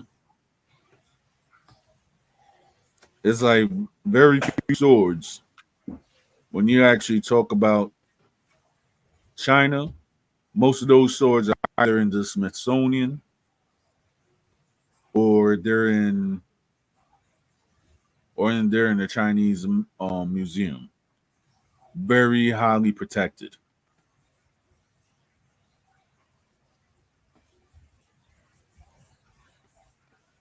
Yeah, I hear you. Yeah.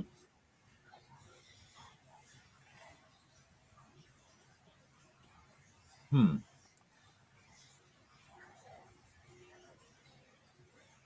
That's wild. Weapons, man. I found a page that contains basically all the weapons that have ever existed from the dawning of time till now and their names. And it's broken down Wow. into sections. It's broken down.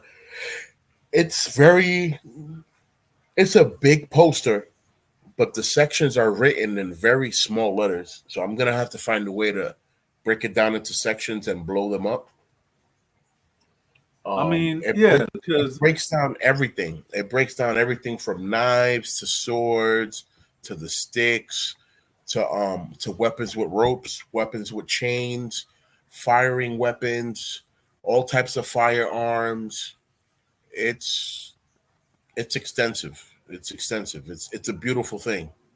Like I looked at it and I knew what I was looking at, but I didn't stop to read everything because I know it's going to be a lesson,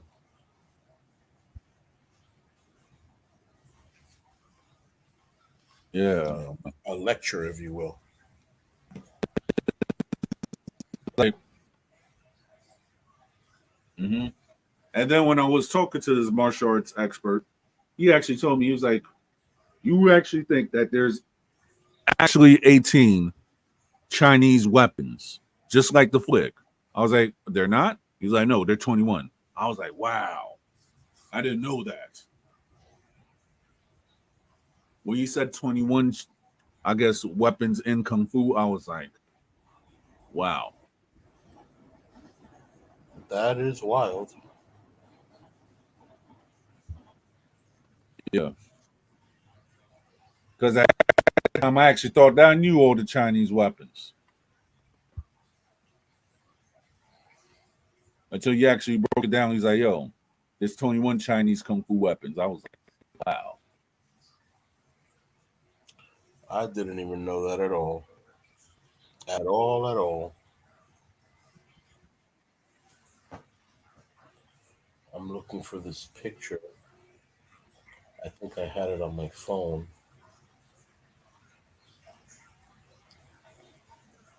It's not here. It's probably on the computer.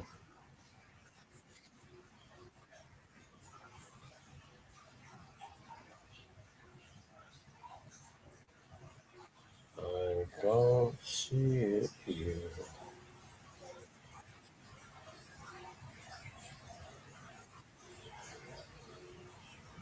I don't see it here. Okay.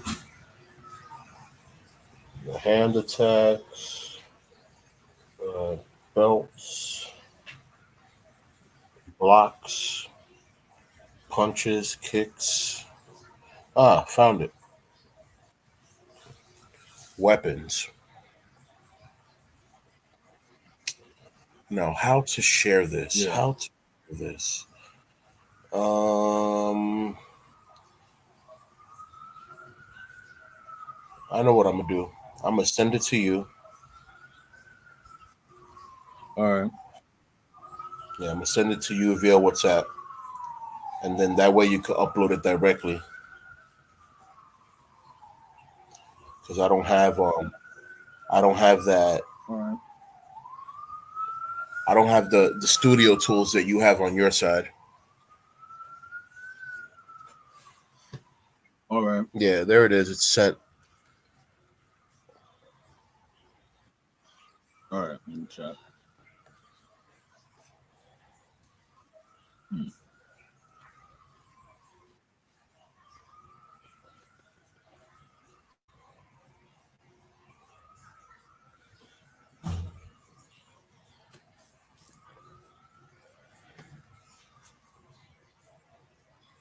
Yeah, I guess I'm still waiting for it because I'm still in the basement in my house. So. Oh, okay. Hmm.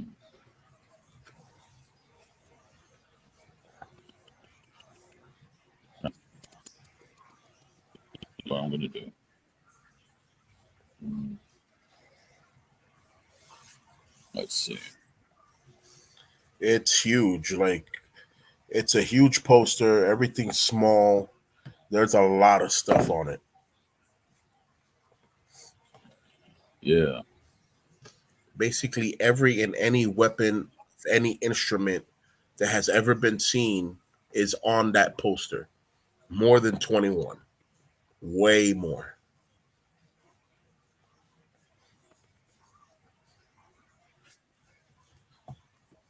Yep.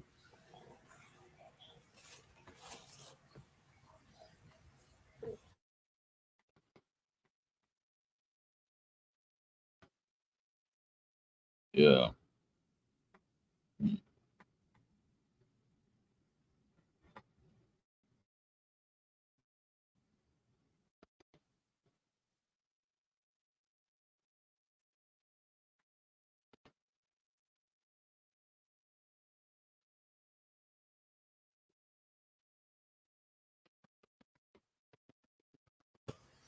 Yep.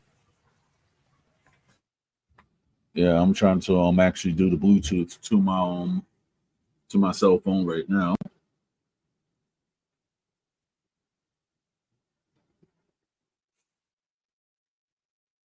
Oh, that way. Let me see what I'm gonna do.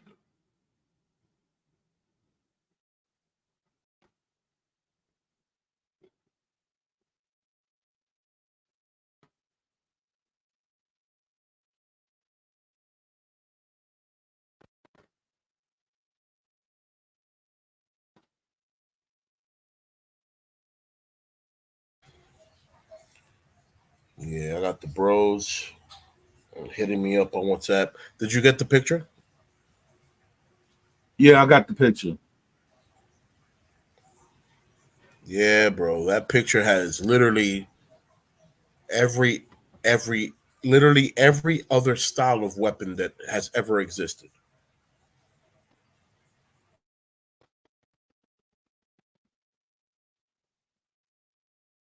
Wow. Let me see something.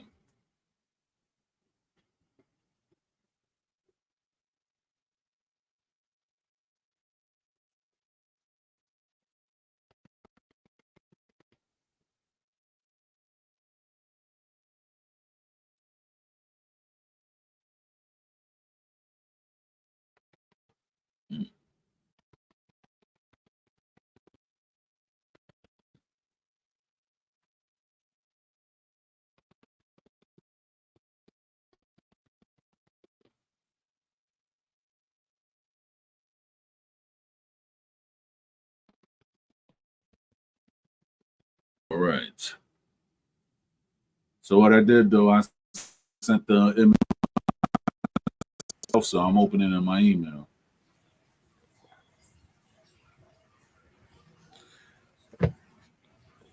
Present slide, present video file, Yeah. share screen.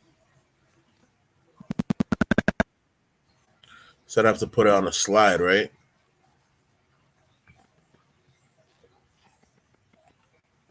It just went beep. Yeah. I'm trying to see.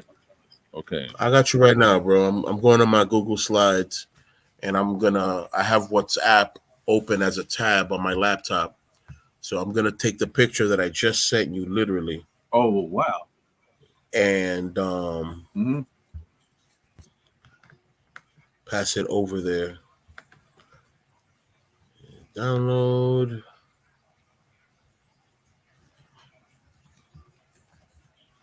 Weapons.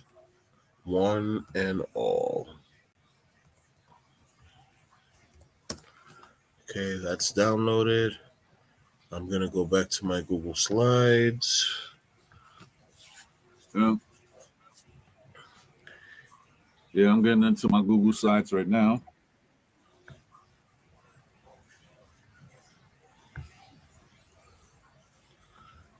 All right, this is garbage. This is garbage. And now add photo. Upload from computer.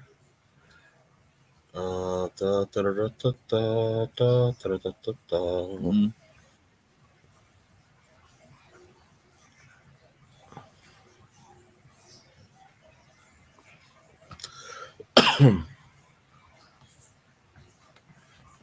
File name, weapons. Where are you?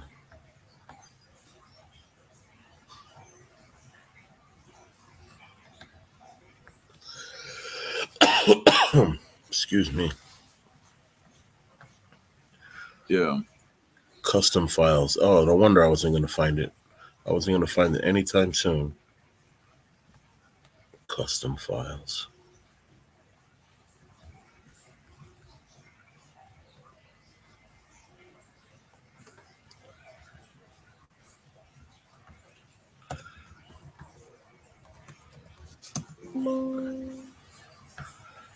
Not found. How is it not found?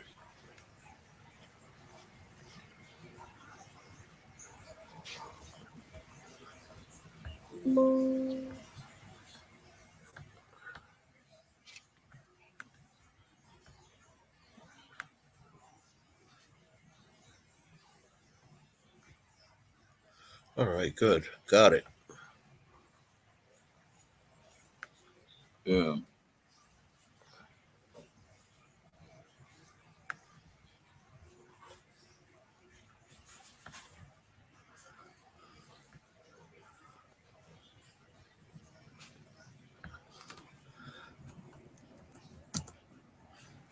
All right.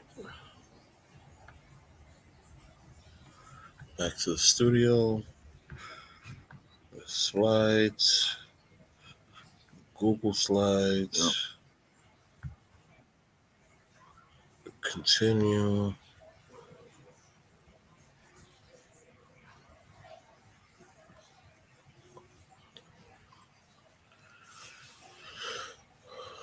Two, 3, 4, 5, 6, 7, 8, 9, 10, 11, 12.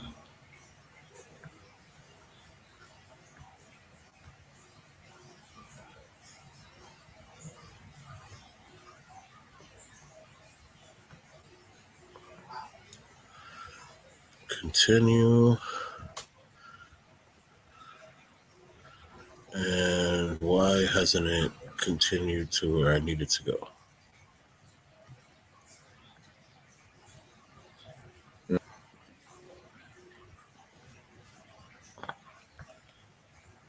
Slides one more time. Yeah. All right. I think I saw something else here that I can do as well. Slides.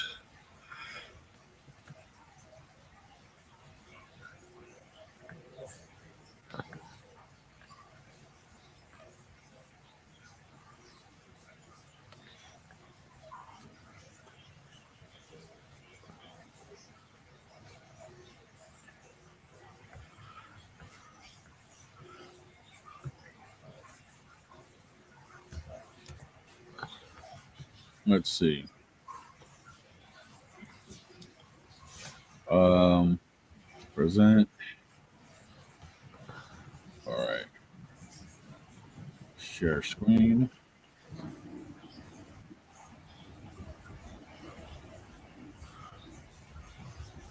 Where are my other ones? Okay, here. This one.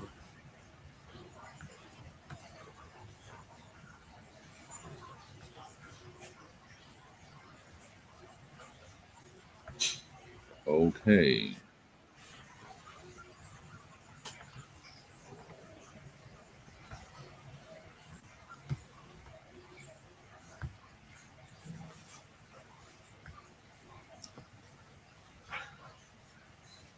Yep,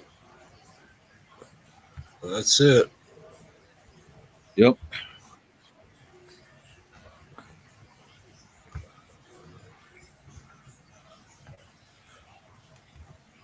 Let's see.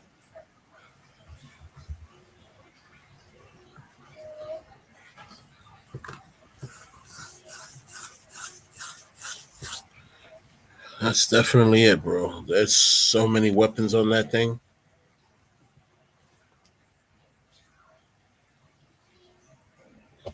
Yep. Wow. The pole arms are impressive.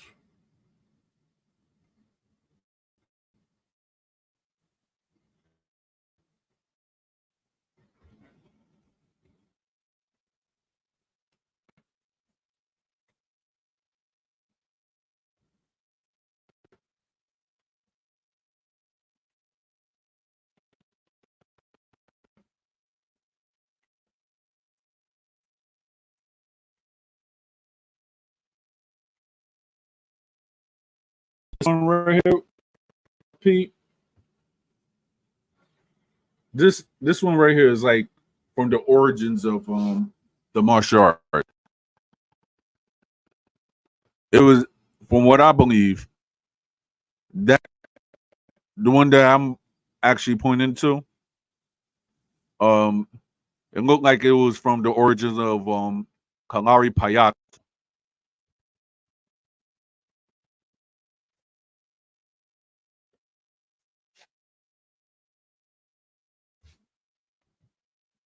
Let's see what else.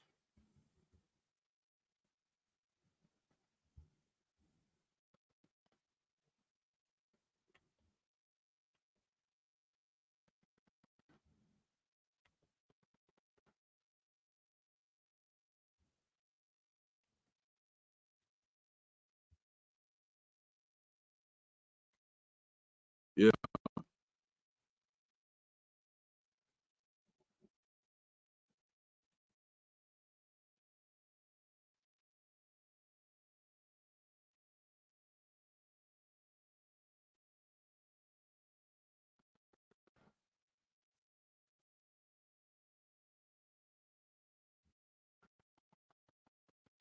The mic is off this whole time. I'm over here talking.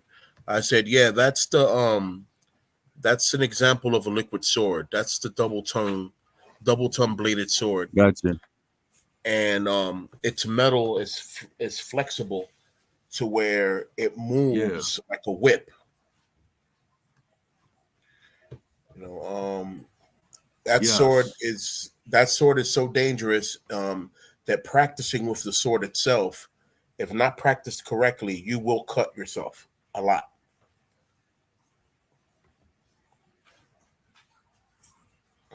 A lot.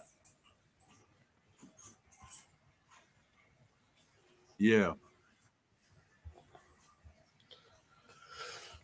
So yeah, I'm gonna break Yeah. that picture I got the down, screen right back.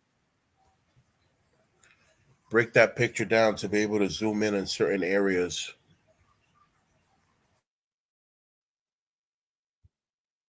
Yeah.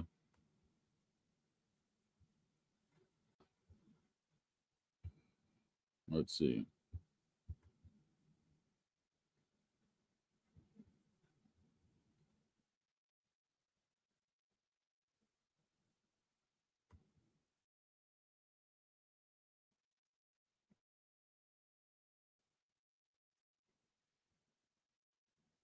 Let's see.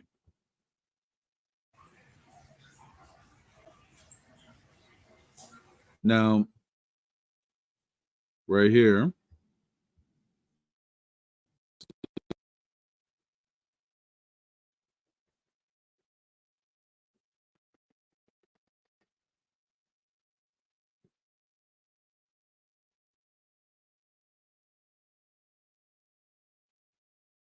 Yeah. They got staves and rods. I was like, wow.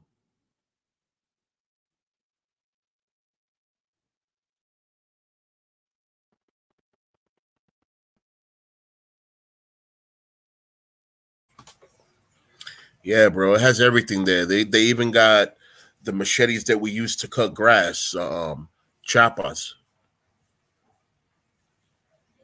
You know what I'm saying? That's just crazy. Coling, that's a coling right there. The one with the yellow Yeah. handle, that's a coling. That's to cut grass.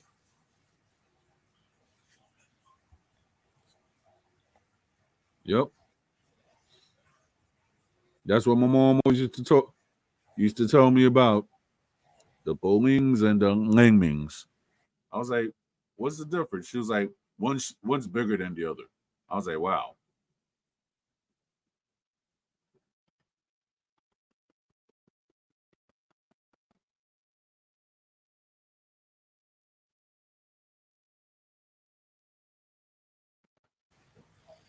Yeah, man.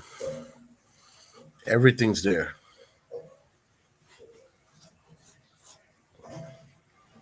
Everything's there. Yeah. Mm-hmm.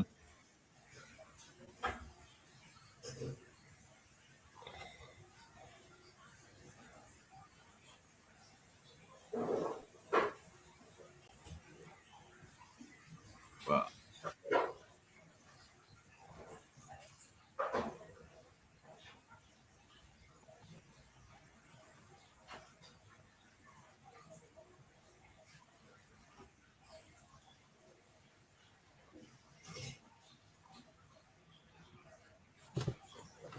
Yeah, bro. That double tongue serpent blade is sick.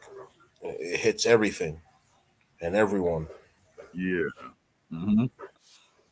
Yeah, I think it's called the Roomchi. If I'm no Roomchi is the I think that's a What is this? Yeah. let me see.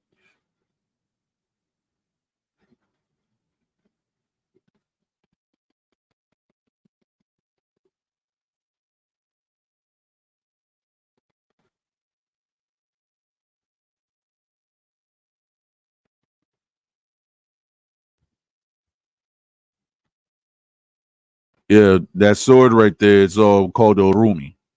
I think it's native to southern India, if I'm not mistaken.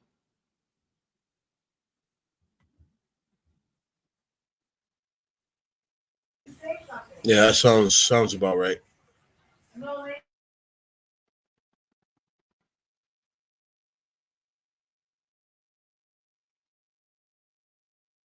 Yeah.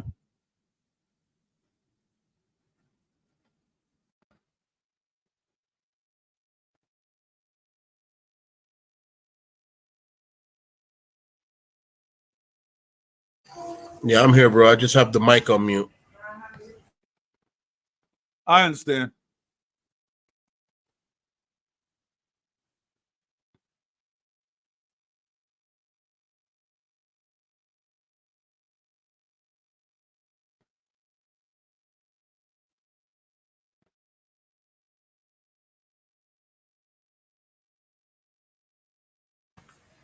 Yeah, if you zoom into that one that's three blades, that's the Three Musketeer sword.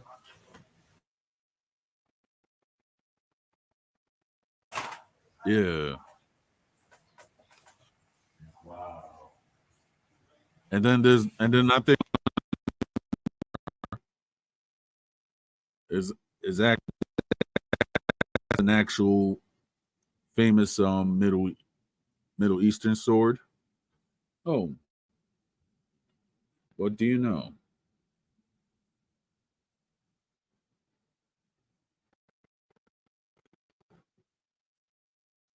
We got okay. We got the butterfly swords right here. Sword right here.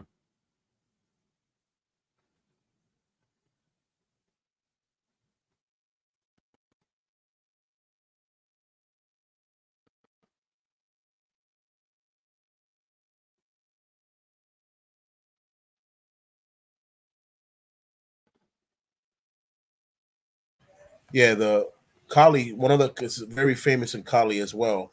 The one that's the short blade that's wide, that it has that poker. Yeah.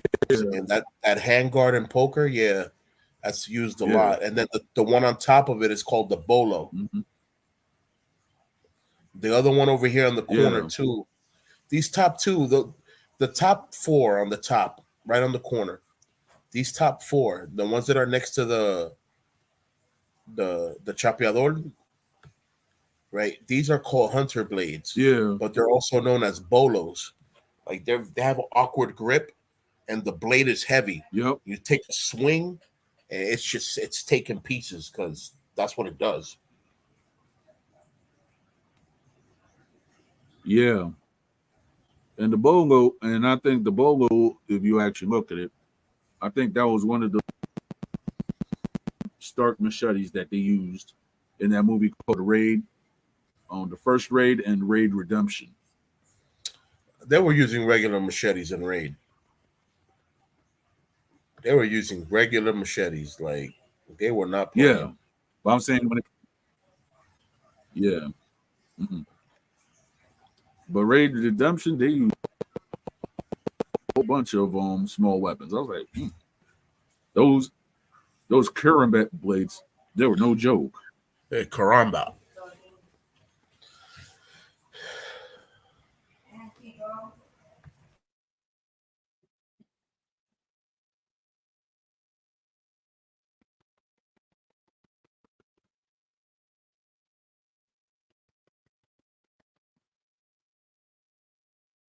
Mm.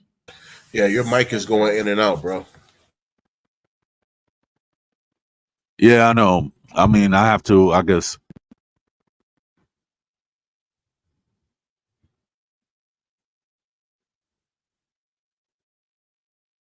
Mm.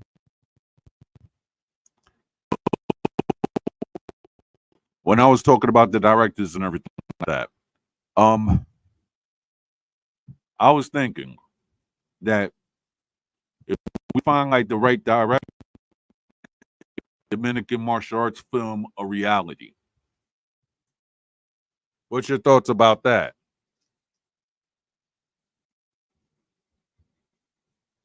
I'm sorry, bro. I didn't hear the question. What was the question? I was saying that if we find the right director, we could try to make the Dominican martial arts movie a reality. Right. What are your thoughts about that?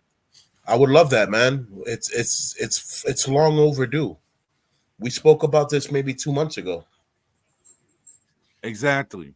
Like DR does not have an action film that's a real action film. Like we don't have that. We have little, films here and there, La Soga here, que La Rubia del Sida with this, that, the other. But we don't have no real live action, hand to hand combat, really putting them elbows into them faces movies. Exactly. And I'm thinking that we actually have a lot of martial art directors. I think that could actually a, a great movie. But first, I guess I'll have to write a script about it. Everything is scripts, especially if it's a movie. If it's Yeah. if it's a mini series, it could be non-scripted, just what do you call that? Improv. It could be improv, but Shorts. if it be a movie, it needs to Right. definitely be scripted. Exactly. Can't have too many people's creativity running wild. It'll ruin the movie. Mm-hmm. Yeah, we have to talk behind the scenes about that. Facts. Yeah.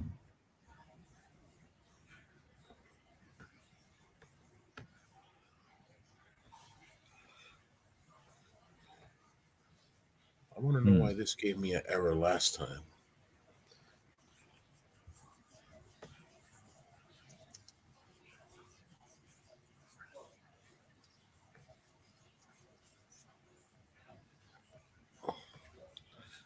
Make sure that this, and that. Continue. It said yes, but then from there it just dies off. All right. I'm trying to load something via the presentation, and it's not letting me load it at all.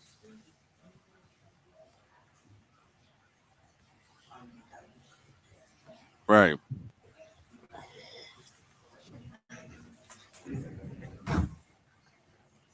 I'm on the radio show. You're talking. Yeah, I can hear the bubble. You come see this, my son. This is what's going on here. You see that bubble that goes around me when I speak? Even though you're down the hall, but that bubble's moving. So that means that it's capturing your voice. Uh, Say hi to YouTube. That's Joey Cool. hey. He's a Fortniter. Oh, nice. Yeah, he I hope to get is. into that one these days. Yeah, he's definitely a Fortniter. That's I think Joey Cool Prince, something like that, on Fortnite. Saying he be playing all the time. All right. Yeah, good kid. Well, hey, Good kid. you're a great Good father. kid. Minus the fact that all he wants to do is play Fortnite. Yeah. What was our? I'm trying to think. What was the video game that we was addicted to when we were growing up? I mean, growing up, we had Nintendo, and then we had Super Nintendo. You know what I'm saying? Yeah, but I'm And then talking about like PlayStation. games. I'm Yeah, talking because about games, everybody. but there's so many games. So it's like you got to Yeah, be because like. I'm trying to think.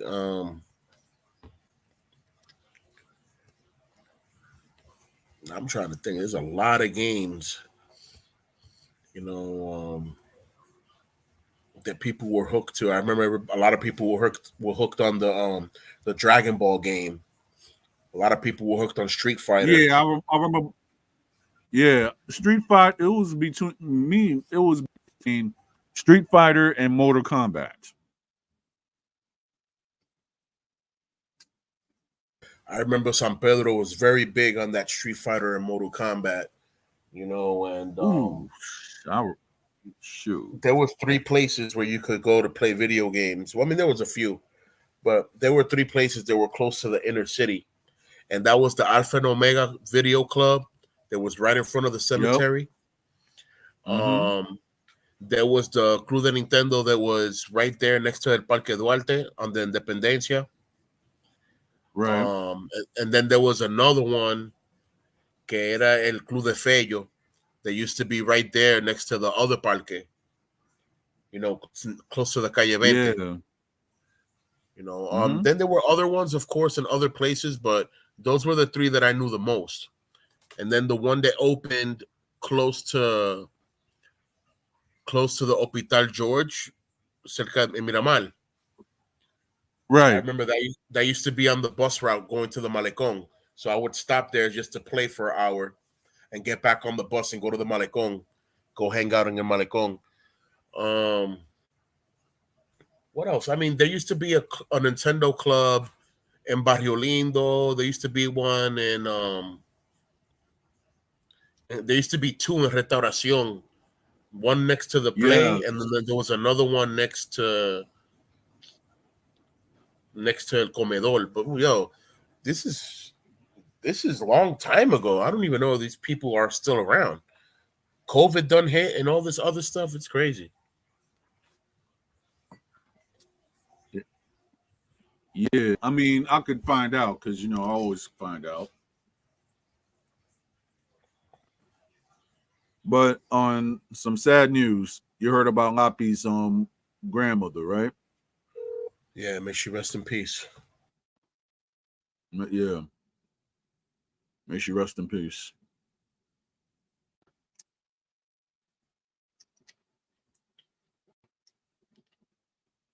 I mean, the the amount of time that she lived is a blessing.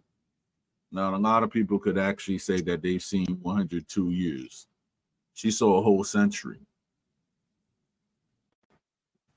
I mean, I wasn't gonna bring this up until like maybe sometime next year, but I guess why not? It seems to be a reoccurring topic. Why is it that in America, when you look at life expectancy, they say life expectancy for a man in America is anywhere between 70 and 75. Right. Why? Why? I All mean, my all my grandparents in DR, all the men, if they died young, is because they were too violent. But those that died old. My great yeah, grandpa, rest in peace, Juanico Cru. He used to work Secret Service with Trujillo. My grandpa died at 114 yeah. years of age. My great grandma, I mean, my great great grandma. Wow. I'm talking about my grandma's grandma, Doña Josefina Feli. Josefina Wow. Feli passed away at Wow. 118 years of age. So in my Yeah, family, go ahead, bro. in my family, I could say the person that lived the longest, like on my mother's side, was at first my great aunt, and then my um other aunt that she passed this year. She was 94 years old. My mother Beautiful. passed at the age of 72, and my dad passed away at the age of 77. And then a couple of my dad's brothers passed away like in the 80s. Um, yeah, in their 80s. So, In my you know, family, it's like this. In my family, it's like this. Those that died young, they died young because they were either too violent or they were too prone to alcohol. Everyone else passed away at 90, 100, and better. wow. Saying I have tons of uncles that passed away at a young age because they were violent. You know what I'm saying? These people they weren't taking no for an answer. These were the kind of people that that if they saw you bullying somebody, they would knock your head off your shoulder. They didn't care what the police would say because the people would come and defend them. I had an uncle. His name Yeah. was So, Getty Feli. Getty Feli fue reconocido en San Pedro, más en Barrio México. He was recognized in Barrio Mexico because whenever the cops would come, if they tried to take people that, like, he wouldn't let the cops arrest minors. If they were a minor, he wouldn't let them get arrested. He would fight with the cops.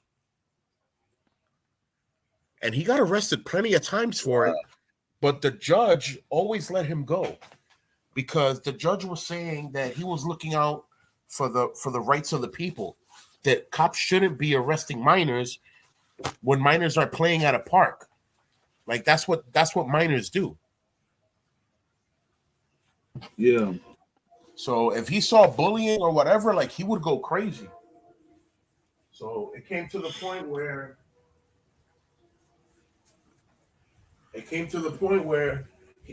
he saw some cops hitting a kid. They were punching this kid in the face, and he punched a cop in the face. And the cop that he punched turned Wow. around and gave him a shot in the stomach, and that's it. He didn't make it after that. Wow. And it was a rookie cop because all the other cops knew who my uncle was. They knew not to fight him because he was sponsored by the mayor. Like he literally had a card of the mayor saying that he could do whatever he wanted. Mm. I don't know why that story kind of reminds me of the story of Yujiro Hama. If you follow anime, the Baki anime, you know Right. Yujiro is the dad of Baki, and Yujiro is known as the ogre because on his back when he flexes his muscles, it looks like there's a demon on his back. This man is Wait a so minute, strong he can walk through glass. He overpowered a government. It's crazy. So my uncle Gary Felix, that's what he reminds me of. He reminds me of a modern day Dominican Yujiro Hama walking around in a tank top, defying everything. As long as if there was something wrong, he was going to defy it. Yeah. May your uncle rest in peace. May he rest in peace. He left behind some beautiful kids that are great cousins to me. May they all be in good health. Luis, we call him Guachimang. Vitico, we call him Tico. Dolphy Rosario, my cousin. Those were his kids, and he has, I think, another daughter that I never got to meet. Yeah.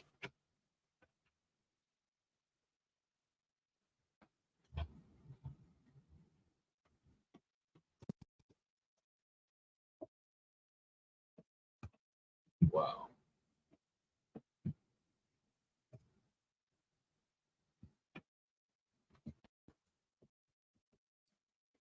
I mean, there's so much history in San Pedro. Not a lot of people, and then it's funny now that we live in a society that you could actually bring history or your personal history and stuff, and people will still deny it because they're so blind because they have an agenda and they think that they know everything. You can't argue with people that want to make sure that they're so convinced that their belief is right. When the fact is, anybody and everybody could be corrected in this world.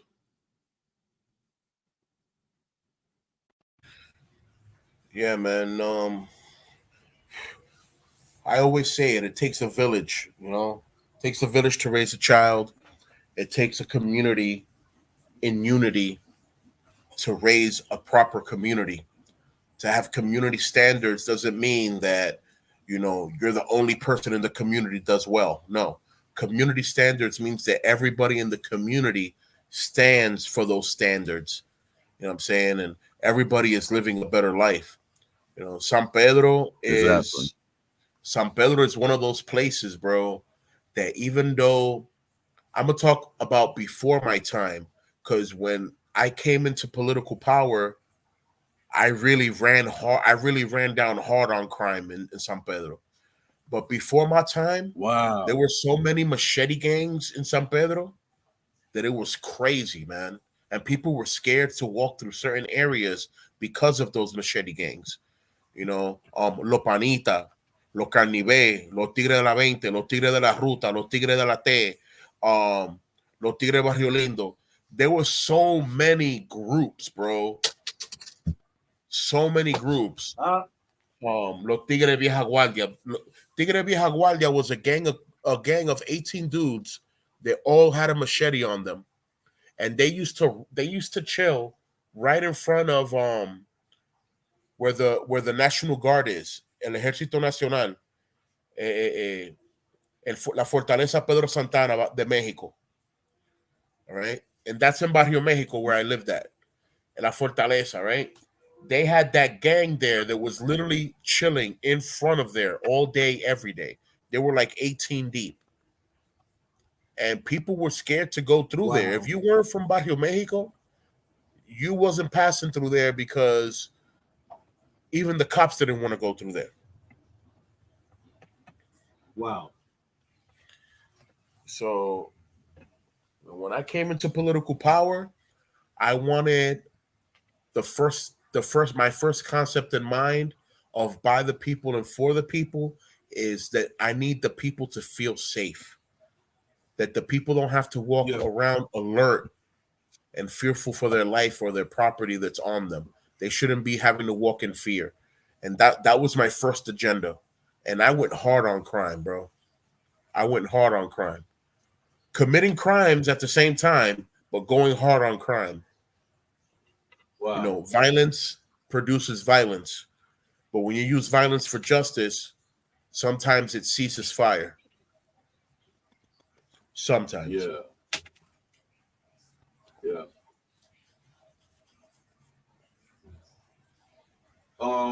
While you was in San Pedro, what was your view about the slashes that was going on in New York at that time? Listen, because I'm from San Pedro, the way I viewed it, the slashings that was going on, that would have never happened in San Pedro. If it would have happened in San Pedro, it wasn't going to last more than a few days. Because the people in San Pedro are very united. And the people that were doing that were what we call in Spanish, delatado. Delatado means to be uncovered. All right. They would have been uncovered quickly because the people don't want to live in chaos. They don't want to live in fear. They don't want to live in panic. People slashing people in the face because they were wearing red, that would have not happened in San Pedro ever. The Decepticons jumping people in the train, that would have never happened in San Pedro.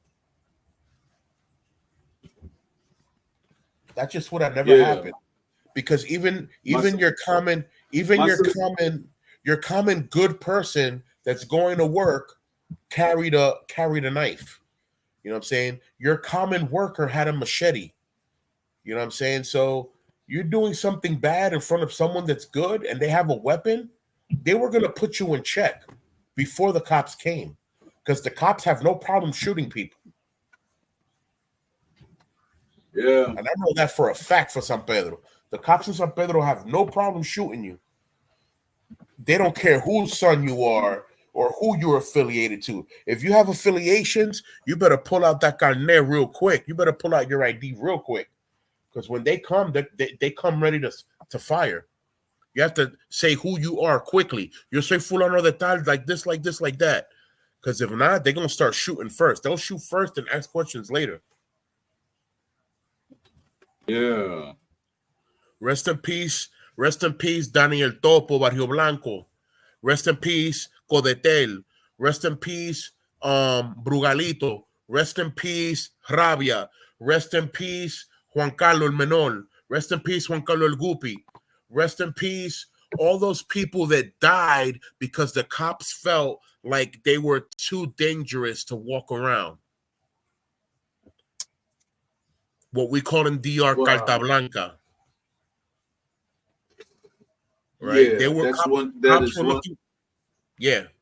Cops were looking for these people, Carta Blanca. Forget about it. Yeah. Carta Blanca is no joke. It's even to the point that they'll shoot you on top of your mom, bro. They don't care. They'll shoot you right on top of your mom. They don't care. They do not care. They'll shoot you walking with your kid. They do not care. Well, mission complete. I'm like, wow, y'all got no heart.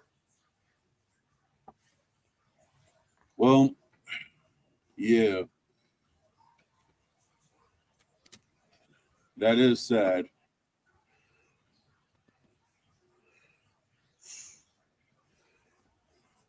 That had to be like that. That's real, man.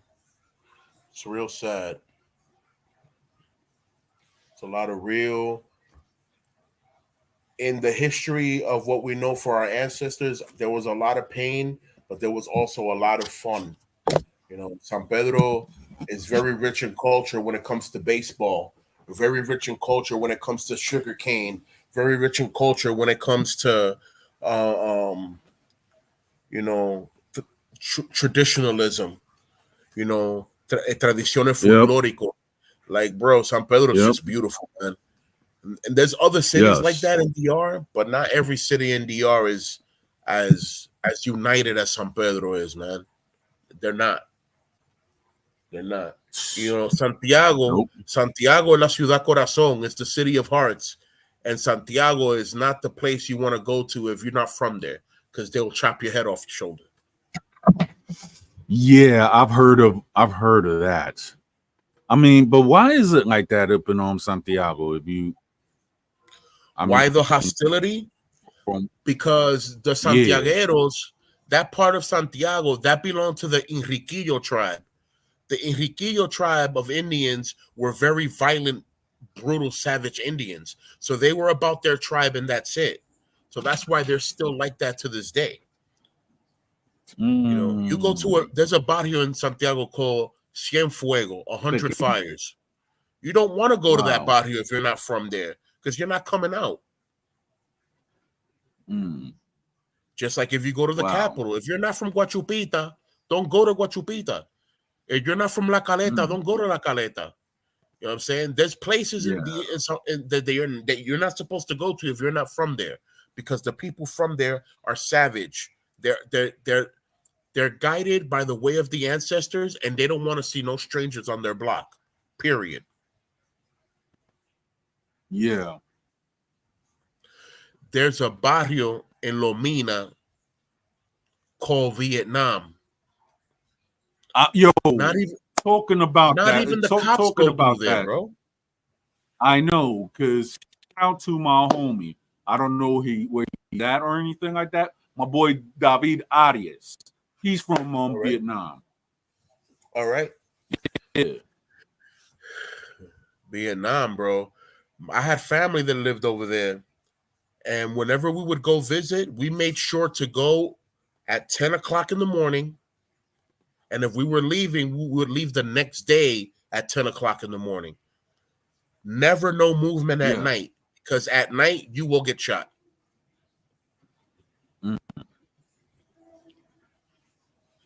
Wow. The corner stores in Vietnam Lomina, the corner stores all closed at 7, 8 o'clock at night. There's no stores open. You literally have to walk 5-7 blocks out of Vietnam to a different barrio of Lomina, Lo Treojo, whatever. You have to go to a different part to go to an open corner store. Wow. That's bad, bro. I don't know now, like I said, but I know back then, man. Back then, it was nasty work, man.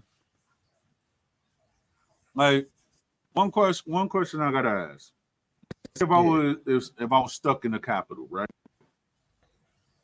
And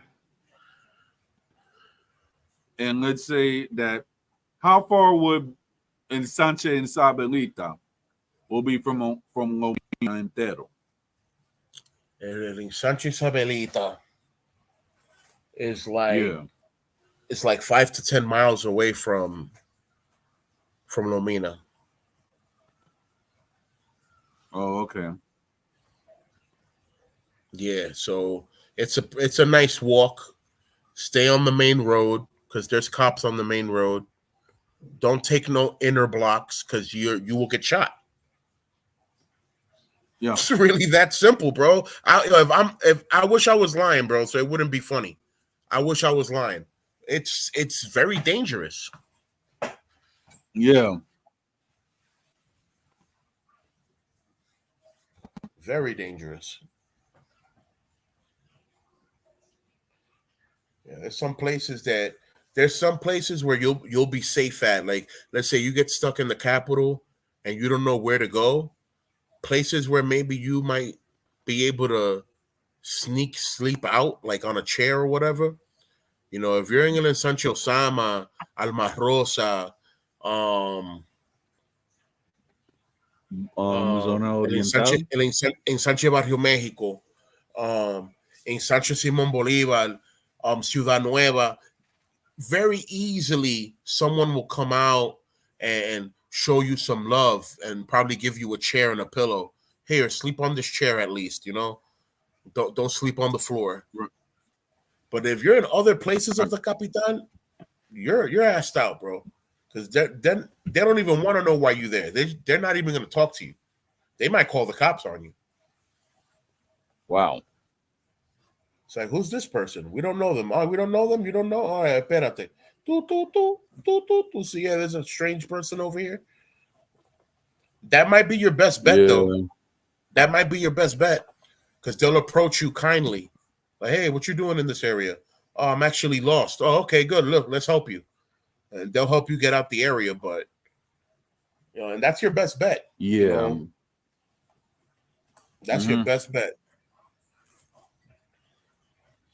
Your best bet. Yeah. I think about Cristo Rey. I think about Villa Francisca, Villa Consuelo. There's places, bro, that you just can't go, bro. Yeah. El 27 de febrero. 27 de abril. Bro, there's places that you just can't go, bro. If you're not from there, don't go there. I heard that from a rapper by the name of shout out to Comandante Fly. He went up and made a song about his hood. I was like, yeah, I'm going there. I'm gonna just check in how they say it, because not every place is for everybody. Word, bro. I heard Takashi left DR. Yeah, he left DR via Haiti. Yeah, I wonder why. Oh yeah, because as you know, it was his former girlfriend, Jailene. It was like this. The case that he had, first of all, right, was that he went up and beat up a producer for Jailene and everything like that. So the guy, he ain't street or anything like that. He was like, okay, this guy went up and did me wrong. So they went up and they arrested Takashi and everything like that. And whatsoever. That was the first case. Right. And I guess he bailed beat that. himself out. And he bailed himself out, found some lawyers, and that was it, right? And then the second case, the second time around was that he actually committed domestic abuse against his then girlfriend Jailene. She was using him from the get-go, bro. So when he finally figured it out, that's why he ran for the hills and left via Haiti.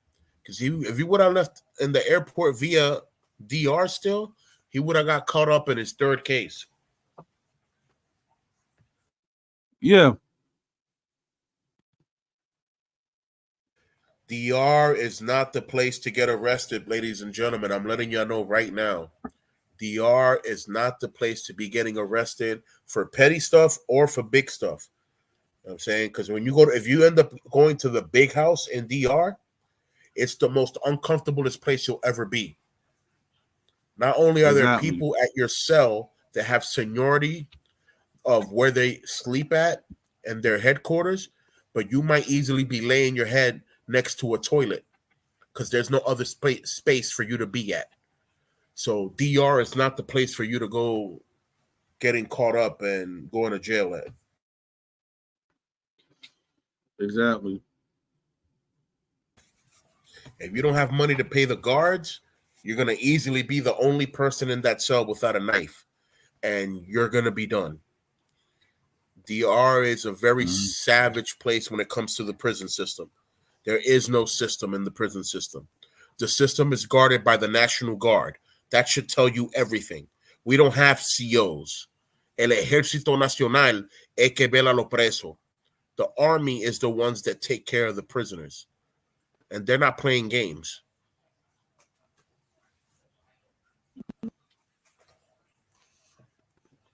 Word.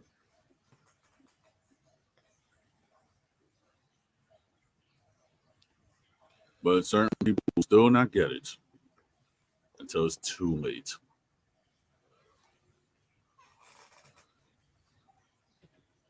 Yep.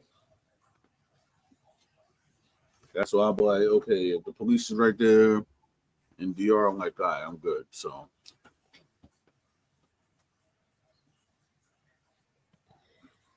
I never really had any interactions with the police in the Dominican Republic. Thank God. I just stuck with family. But you hear things. I'm like, okay, yeah, I'm just a civilian at this point. So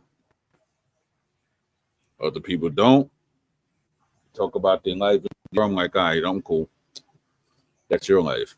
I came here to visit family. So, and certain people, they still don't believe me. I guess because I guess of the way I speak or the way I look. That in my lifetime, whenever I went to DR, I never stood in a hotel. I mean, yeah, I don't know what I even told my wife, I don't know what a hotel looks like in Dominican Republic because I've never been in one. That's wild. I don't know what a resort. I never been in a resort. I know the difference. I know the difference between a hotel, a motel, a resort, and a villa. San Pedro's full of those. I've been to a couple of them. They're beautiful. They smell a certain way and they stink a certain way. They have both smells. You got to be careful. Yeah.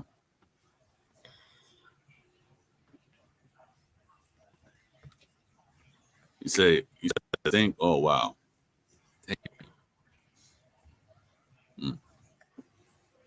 For real.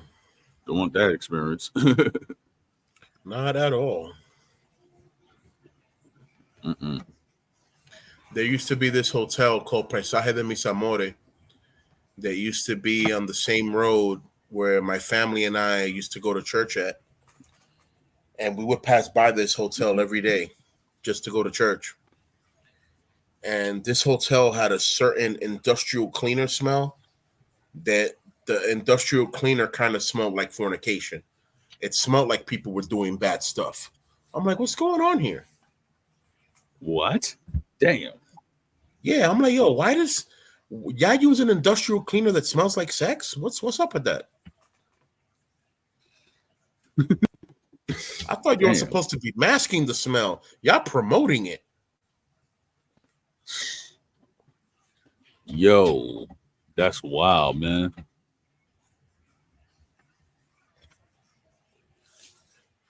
What's the wildest thing I saw in San Pedro? I'm gonna tell you one of the wildest things I saw, and I'm not even gonna talk about the Priez and all that because those were wild too. But one of the wildest things I saw was a group of people that worked at a funeral home. They were holding hands and praying, and I happened to walk by, and I'm looking at them praying, and I'm intrigued. I'm thinking to myself, am I gonna jump on this prayer chain or what?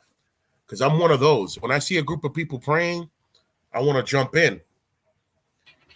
So I'm seeing them praying and I'm listening to what they're saying. And then I had to back away. They were literally praying for people to get hurt and die so that they would have more business. Oh, wow. I walked away from that one. I said, hold on. I wonder what God they're praying to.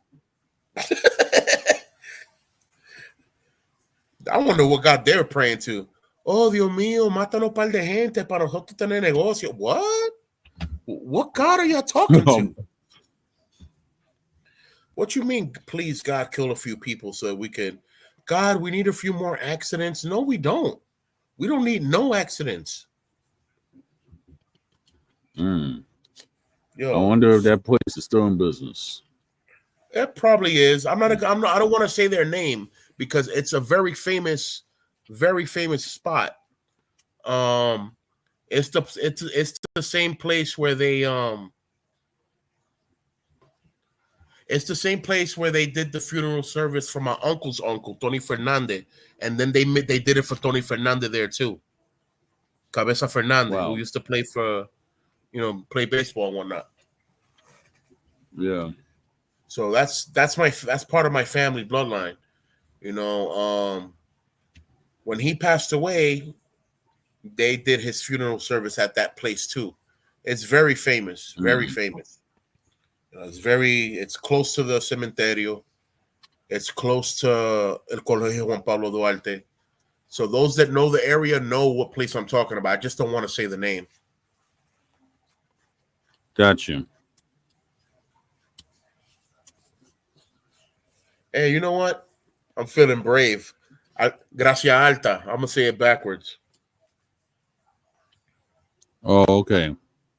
I Got you. walked through there and there was a group of people holding hands praying, talking about God, we need more accidents and more people to die so we could have a good business. I'm like, what? God don't hear Mm. that. Those are greedy prayers. God don't want to hear none of that. He's Mm. not listening. He's not listening. Yeah. I wish I was brave enough to tell them that. I should have poked my head in and said, "Yo, y'all need to cut this prayer out because God's not listening. He is not there." Mm-mm. Can you believe that they ended their prayer with "En el nombre de Jesús, amén"? I'm like, "En el nombre de What? Jesús, y'all killing people in the name of Jesús? What's wrong with y'all? God is not there. He's not listening to none of that, man." You know what is funny? What is funny and sad at the same time? Yeah. You would actually think that people in, I hate to say the place, and certain people might get offended. I I would actually think that certain people will actually say that, and well, because I'm not from the area, never been to the city, but a lot of people have always said that Chirac is a rough, that Chicago is a really Chicago's rough wild. place. So Certain areas of Chicago are yeah, very wild. There's a place, I'm gonna reserve the name, but we know it as the Killing Fields. And every weekend, everybody and their mama, for some stupid reason, they're attracted like flies to a blue light to that place. And everybody's congregated there, parked car to car, and chilling, drinking, smoking in front of everybody. And then ops start bumping into ops, and people start shooting people, and people get shot. They got nothing to do with it. At least 67 people die there every week. That's a crazy number. It's a little number, but it's still a crazy number for it to be every week. That's times 4, times 52. That's a lot. bag. I would not want to be stuck at that place. Nah, man. There's some places in Chicago that are beautiful, but Chicago is not for the Yeah. faint of heart. Especially if you end up landing in Chicago in a place that's governed by folks nation gangs, you're gonna have the worst time of your life because those people don't even affiliate with each other, so they're not even loyal to each other. Anybody that comes new to the area, those are the first people they press so that they can try to extort them or something. Oh, you're paying rent? How much is your rent? Well, you got to pay us half that much to keep you safe. What? So now I got to Oh pay rent wow. and half my rent to you too? Come on. Wow. I'm like I'm like It's just saying, wicked, man. wow. It's wicked. There's places I in mean, Oakland you can't go to. Oakland is crazy too. yeah. I mean,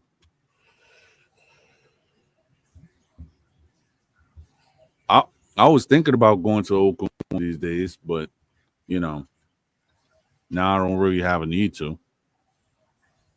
But I guess I'll still want to visit Oakland one of these days because one of my friends lives out there. So I haven't seen him shoot, like in 12 years. No, actually, no. I haven't seen him since. Dominican parade. So that was 2013. Yeah. So I haven't seen him since then. Hmm. So I might have to go to where he's at. I'm like, okay, where you at in Oakland? Okay, yeah, that's it.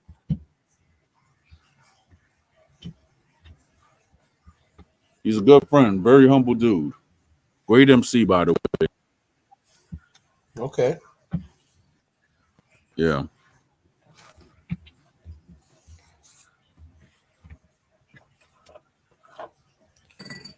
About to start getting my stuff ready to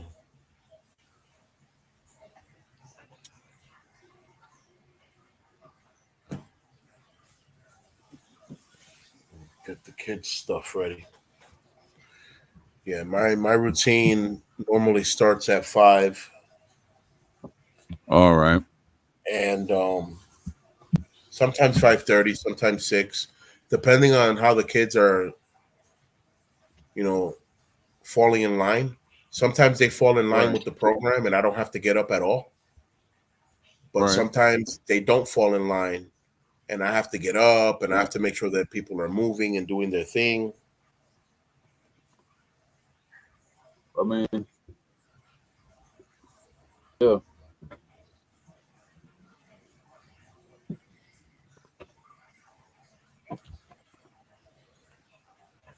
Another thing, if in the so when you went to the military, were you like the first one in your family that went into the military, or you had brothers and sisters who were already in the military?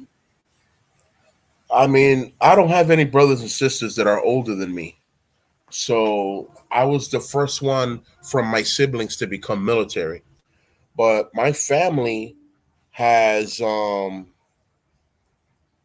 my family has a history of personnel that have been military. We have family members that have been generals, and all that kind of stuff. And you know that back then in DR, if you were a general, you were basically the president. So we had family members that were of some type of high rank, and all that good stuff. Colonels, majors, um, lieutenants. I'm the first family member in my family to become a captain in the Marine Corps, but that's basically it. The rest of my family members that were in the military really went off to be high ranks, which would be a pleasant day for me to see.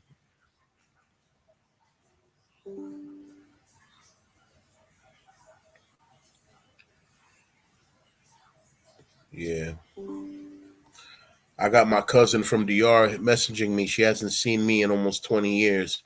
And she's like, "Oh my God, how are you?" And I'm like, "Hey, hey, what's up?"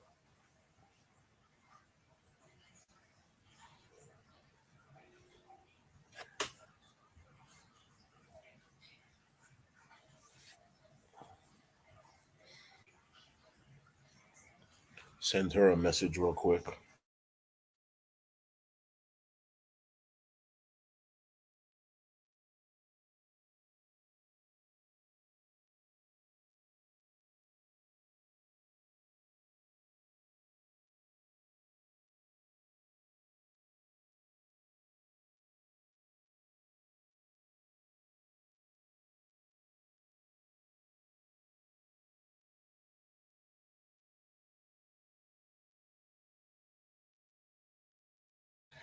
Yeah, I was sending her a quick audio message. It's beautiful. It's beautiful to have so much family and have family remember you, even if you may not remember them. Because our family, especially our family members that live in DR, they don't have so many new things occurring to them. They don't go through so much excitement that they forget what happened yesterday or a week ago or a month ago. When you live in the States and you live in a major city, things happen on a repetitive basis so many times that you either get desensitized or so many things happen that you forget the old things that happened. So it's always good that family remembers you for something so that you can remember them as well.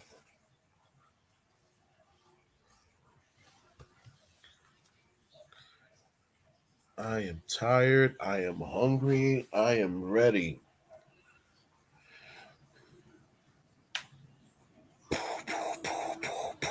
It is 11 o'clock.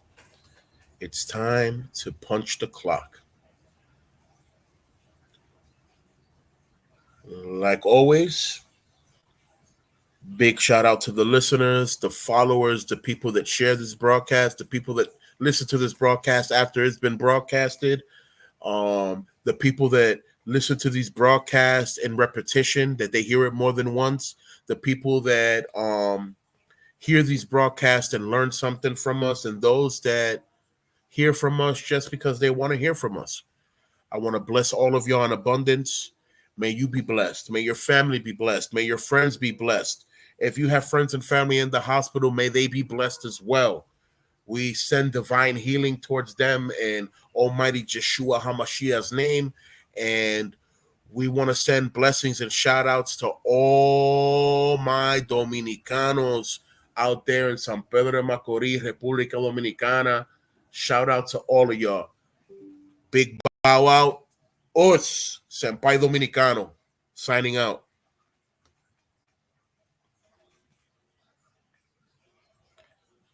Usa.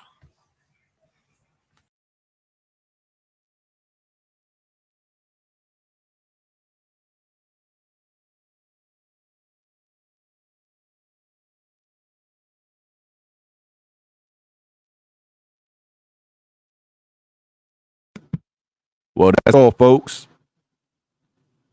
See you at the next stream.